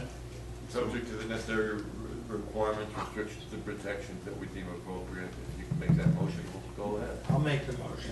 Wait, it's in District 1. Joe's always first. Well, easy. I know it's late, folks. Let's. But we I'll always second fall it. I'll apart at second the it. witching Give it to hour me. here. Okay, it's motion made and seconded. We have a motion and a second. We have roll call, please. Commissioner Battle? Yes. Commissioner Drosky? Yes. Commissioner Parnas? Yes. Vice Mayor Miller? Yes. Mayor Gantz? Yes. Thank you. The next one is, just quickly, Mr. Santucci would like to reach out to the Broward County School Board, but before we do so, we want to make this city commission aware of what it's about, because they will probably drop dead of a heart attack. But in the contract with the aquatic center pool and with the repairs, and you'll soon find out that Broward County schools are responsible for half the cost of that. So, Mr. Santucci, if you'd like to. So I have to credit the Parks and Recreation Department for looking through the agreement that we have with the school board back when they leased that land to us for the aquatic center and the fields and everything that we have over there. In that agreement, there is one sentence that says that they're responsible for 50% of any repair over $10,000. And if you remember, we are in the process of an estimated $1.5 million repair to the pool. So I will be providing them with that documentation, and I will keep you informed of how that conversation goes. I have a feeling we'll find out too. That's why we wanted to make you aware. Excellent job. Information on an EMS bus. Thank you. City Manager, any comments? No, that's it. We'll be in touch about scheduling the public workshop. Okay. Thank you. Okay. District 4, Commissioner Drosky. I knew you were going to mix it up tonight. Had a feeling. Couple of things. First of all, November 9, this Thursday at 7 o'clock at Constitution Park, will be my next town hall meeting, which will focus primarily on the budget that was passed, and also I want to have a presentation there on the stormwater fee that was announced tonight. So if you saw the presentation tonight, you'll get to see it again Thursday, but more importantly, that will be the opportunity in a more intimate setting for us to discuss it, to get the resident opinions, and to basically take the temperature out west. But anyone is invited, because it's something, those are issues that I really would like to discuss. If there's time, I'm trying to make my town hall meetings issue-oriented, issue-specific. I think it leads to a better discussion of ideas. It's more organized for me and I think for the residents, so we're going to try and limit it to the budget and to the stormwater. But if we go astray, that's fine as well. The other big date I need to announce that was mentioned earlier is November 15th is the kickoff meeting for the Southwest 10th Street project, which is the connector between I-95 and the Sawgrass Turnpike interchange. This is it, folks. So if you're here or you're at home, this is beginning the process. The timetable has moved up on us from FDOT that they could actually begin construction in 2020. That was never a date that was on the table before. This is something that is real to the residents in Independence Bay, Waterways, Waterford Homes, Waterford Courtyards, Century Village, Newport Center, the strip mall there on Southwest 10th Street, Publix. This issue is coming forward now. We need to make our opinions known to FDOT and the MPO as to what type of project we want to see here in Deerfield Beach. Let's not kid ourselves. This has been a long time coming, that we're not going to probably prevent this project. It's always been Deerfield Beach getting the best, worst option for us, because we are severely outvoted on the MPO, and we need to make our opinions known, but do so politely, because otherwise the MPO and FDOT will walk away and say, thank you, Deerfield Beach, for participating. We're going to put in now what we want, and we certainly don't want that. And if we do it right, this could be a win-win for Deerfield Beach. We could aesthetically improve that corridor. We could get some additional landscaping and green space if it's done right. But we've known that FDOT not only, they do strange things on us. For those of us that were at the COAT committee that studied the Southwest 10th Street corridor, we were told that there's actually three projects in one. Let me step back. that you have the I-95 interchange as one project, you have the Sawgrass Turnpike interchange as a second project, and then you have the connector in between as the third project. Well, they've already had the kickoff meetings for projects number 1 and projects number 2. The second project was being I-95, but the first project, which is a Sawgrass Turnpike interchange, that was always supposed to be that interchange, and then mysteriously, as soon as the COAT disbanded, that project creeped a little bit west to Powerline Road. And then after that, when they had that kickoff meeting, they had it in Heron Bay, not Deerfield Beach. They had it out in Coral Springs in Heron Bay at 5:30 on a weekday in the middle of traffic, which nobody could get to from Deerfield Beach. So I've always been suspicious of FDOT. And then when they had the kickoff meeting for the I-95 project, let me just add to that. When they had it on Election Day this year on March 14th when the whole city was busy and nobody could get there. So to say that I have my doubts about this process would be an understatement. So we need to, make our opinions known during this entire process as to what we want to see. 2 of the 3 options are actually not what the COAT recommended. The COAT recommended that it be a below grade, a depressed, no pun intended, roadway from the Sawgrass to I-95. 2 of the 3 options that we're going to see on November 15th are at grade options. One is going to be a northern, skewed to the north, closer to Century Village. One is going to be skewed a little further to the south, which will be closer to Waterford Homes. And then the third option is the depressed roadway right through the middle with a center orientation. So right there, when you have 2 of the 3 options that are not what the COAT recommended after meeting for a year and a half, raises my red flag as well. And they're going to tell you, well, we have to study those options. Now is the time where we have to study all the options to see what's feasible and not feasible. If we only studied the depressed roadway and not the at grade, and then we had to go back later, it would cost more money and take more time. Well, that's kind of fine as far as I'm concerned, because we're talking about the residents here in Deerfield Beach and our quality of life. So this is something that we definitely need to keep an eye on. If you can attend November 15th, please do, and stay engaged in the process. This is the start. This is certainly not the end. There'll be other opportunities for public input along the way, but we certainly need to make our voices known as to what kind of project you want to see here in Deerfield Beach. This is not a District 4 project. It happens to run through the majority of District 4, but it affects everybody that lives and works in Deerfield Beach. It affects, Commissioner Vice Mayor Miller, affects your residents just as it affects my residents as well. And everyone, doesn't need to, kid themselves that it doesn't, because it most certainly will. And please, if you can attend, do so. There'll be an opportunity to comment online if you can't make the meeting. But we do need to make our voices. This is Deerfield Beach's future right here, and it starts November 15th. Lastly, on kind of a lighter note, I was appointed, gratefully so, to the Greater Fort Lauderdale Alliance Leadership Council. I attended my first meeting. They do them quarterly. There wasn't one in the previous quarter due to, I think, hurricanes and other storms. But October 31st was my first meeting, and just some interesting facts that came out of that particular meeting is that the national average for what people spend from their incomes for housing and transportation, the national average is 50%. The economists and whoever those people are indicate that the ideal number would be closer to 30%. So the national average Americans spend close to 50%. We in Broward County spend 63% of our incomes on housing and transportation. So we're well above the national average. The other interesting fact that came out of the meeting is what the #1 import into Port Everglades is. And I know I can't make this a back and forth, so there were other members said that it was oil, others said that it was bananas and foodstuffs, furniture, but to take the suspense out of the room, the #1 import into Port Everglades actually is underwear.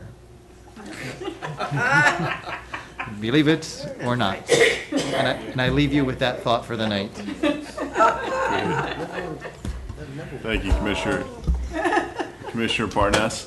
Just a brief note, December 13th, we're having a District 3 meeting in Century Village. at the main clubhouse. That's at 1 o'clock.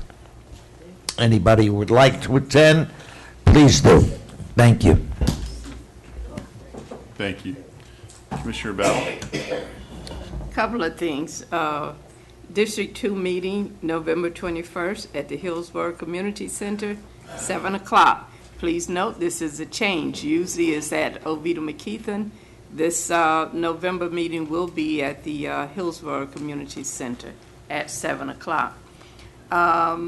Spring Lake Villas residents are very pleased that we put in the, what are those things, speed bumps out there. It calms the traffic out there. I was out there the other day, and they were very pleased. They have another request of you, Mr. City Manager.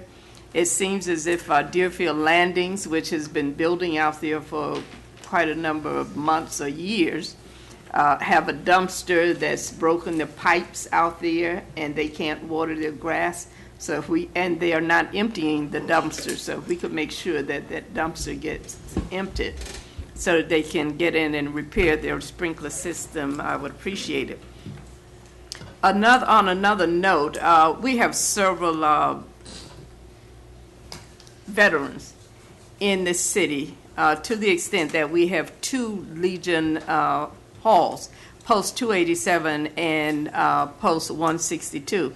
And it has been brought to my attention that this is the first year that that both of the posts have been charged a business tax.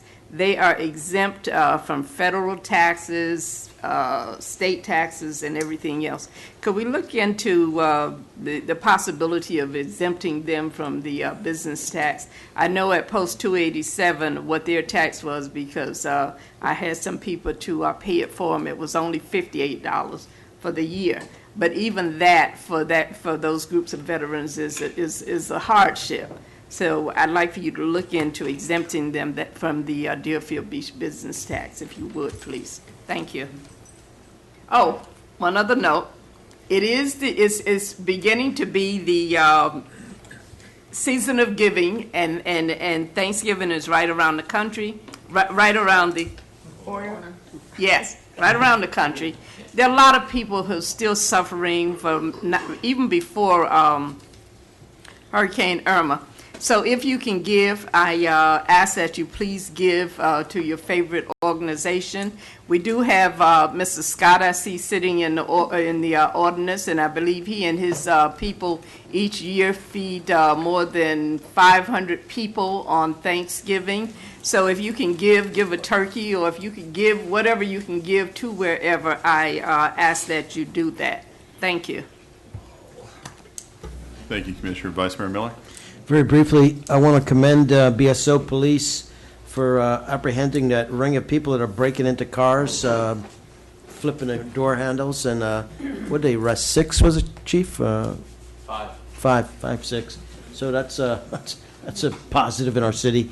Secondly, just something's occurred to me. From the Parks Department, do I know when we're going to get that shade canopy over the playground set in 19th Avenue Park?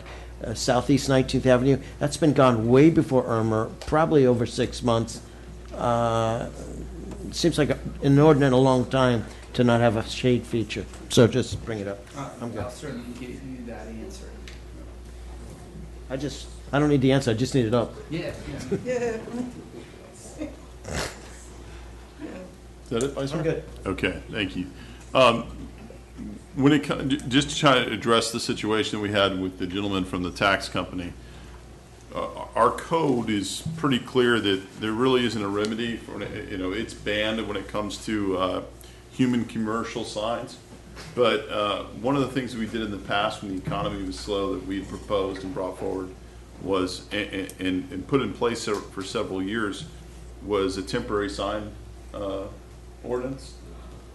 We use that as a way to allow companies to promote their businesses during the hard times temporarily. They didn't require us to permanently change our rules. This might be something that we could consider possibly as a remedy to that, or what are your thoughts? Since that time, the landscape of sign regulation has changed with, I think, Reed versus Gilbert, or Gilbert versus Reed, I don't remember. They were both angry with each yeah, other, yeah. The infamous case and opinion by Judge Thomas and 4 others, because there was really no generalized agreement by them, has really restricted our ability to be creative with sign ordinances. We'll take a look at it, but since the advent of that case, we don't have as much room to be creative. Okay, so our options are either remove that particular ban or to, Well, look at it. We'll take a look at it. I want to look and see exactly. We redid the code recently to try to be consistent with Reed, and I frankly, from recollection, don't exactly recall how we dealt with it, but we will look at it. Excellent. Thank you. Mayor? Before Vice we Mayor? left that subject, may I ask Yes. a question? I think you implied, and I wasn't sure this was the case, are they looking for a person standing out on the street? Is that what we want? Is that what they want? Yes. That is what you want? Uniform and look like Statue of Liberty. Okay, okay. Looked like a Statue of Way Liberty? back here. Okay.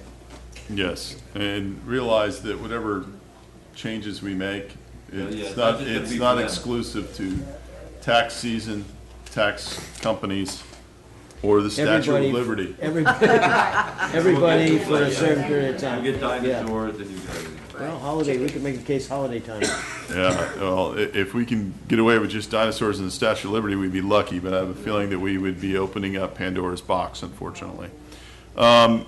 One thing I do want to read on the record in something that we received from the Florida Department of Revenue to the city manager, truth and millage certification for our trim. The Department of Revenue has reviewed the millage certification documents that your taxing authority submitted. The department has found no violation of certification requirements in subsections 200.065, 1-4, 6-12, 14, and 15 Florida statutes, and therefore accepts your certification as meeting the stated requirements.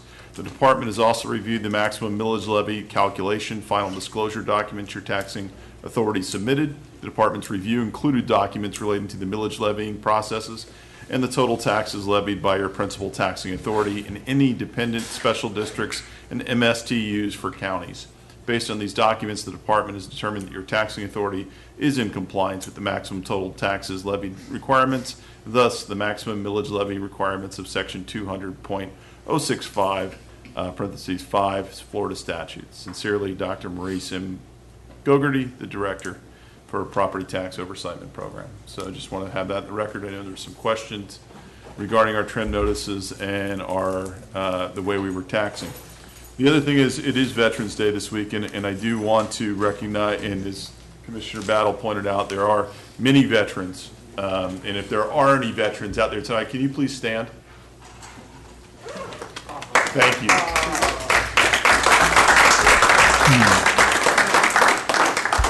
Commissioner Parnas, you served in Korea. You served during Korea?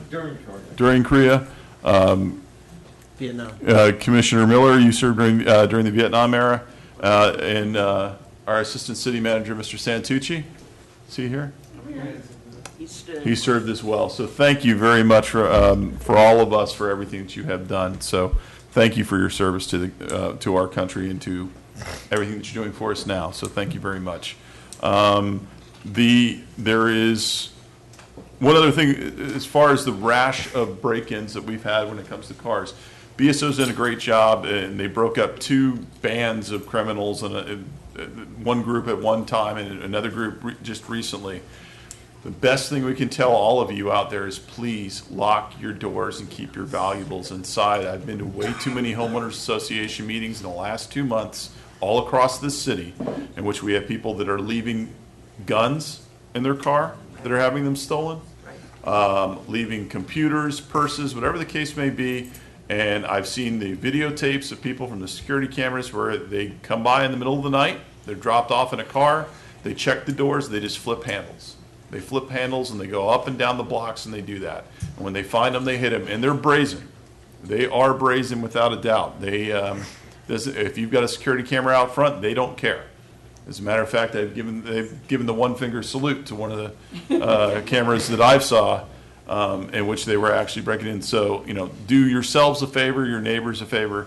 Please be cautious and be smart and lock up your cars and your doors and that. Chief? That gentleman's in custody.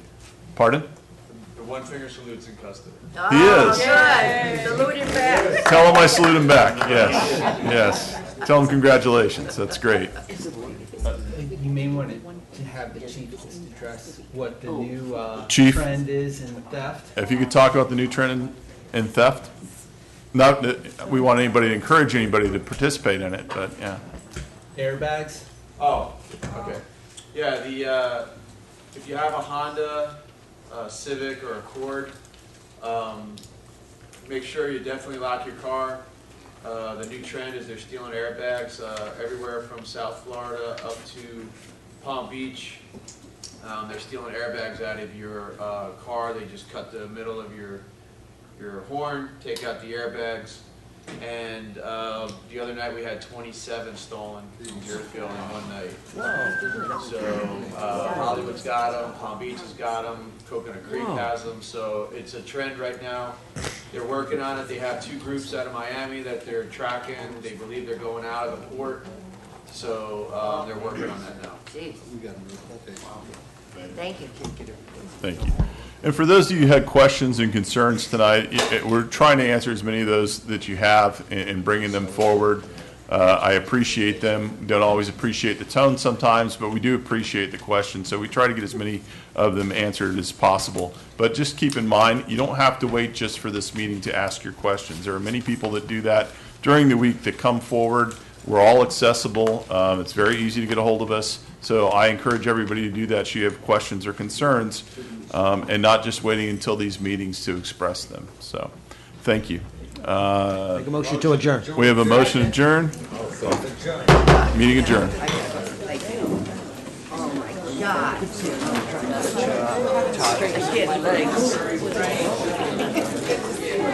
All right. Thank you.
You guys are so unhappy, aren't you? You know what your taxes would be without this, some of these people? You don't care about your taxes.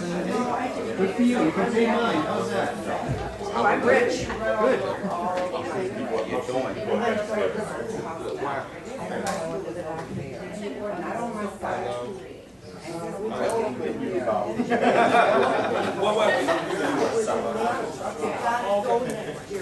So they're pulling on the grass to get by the no. When they share something, they turn around. I mean, I don't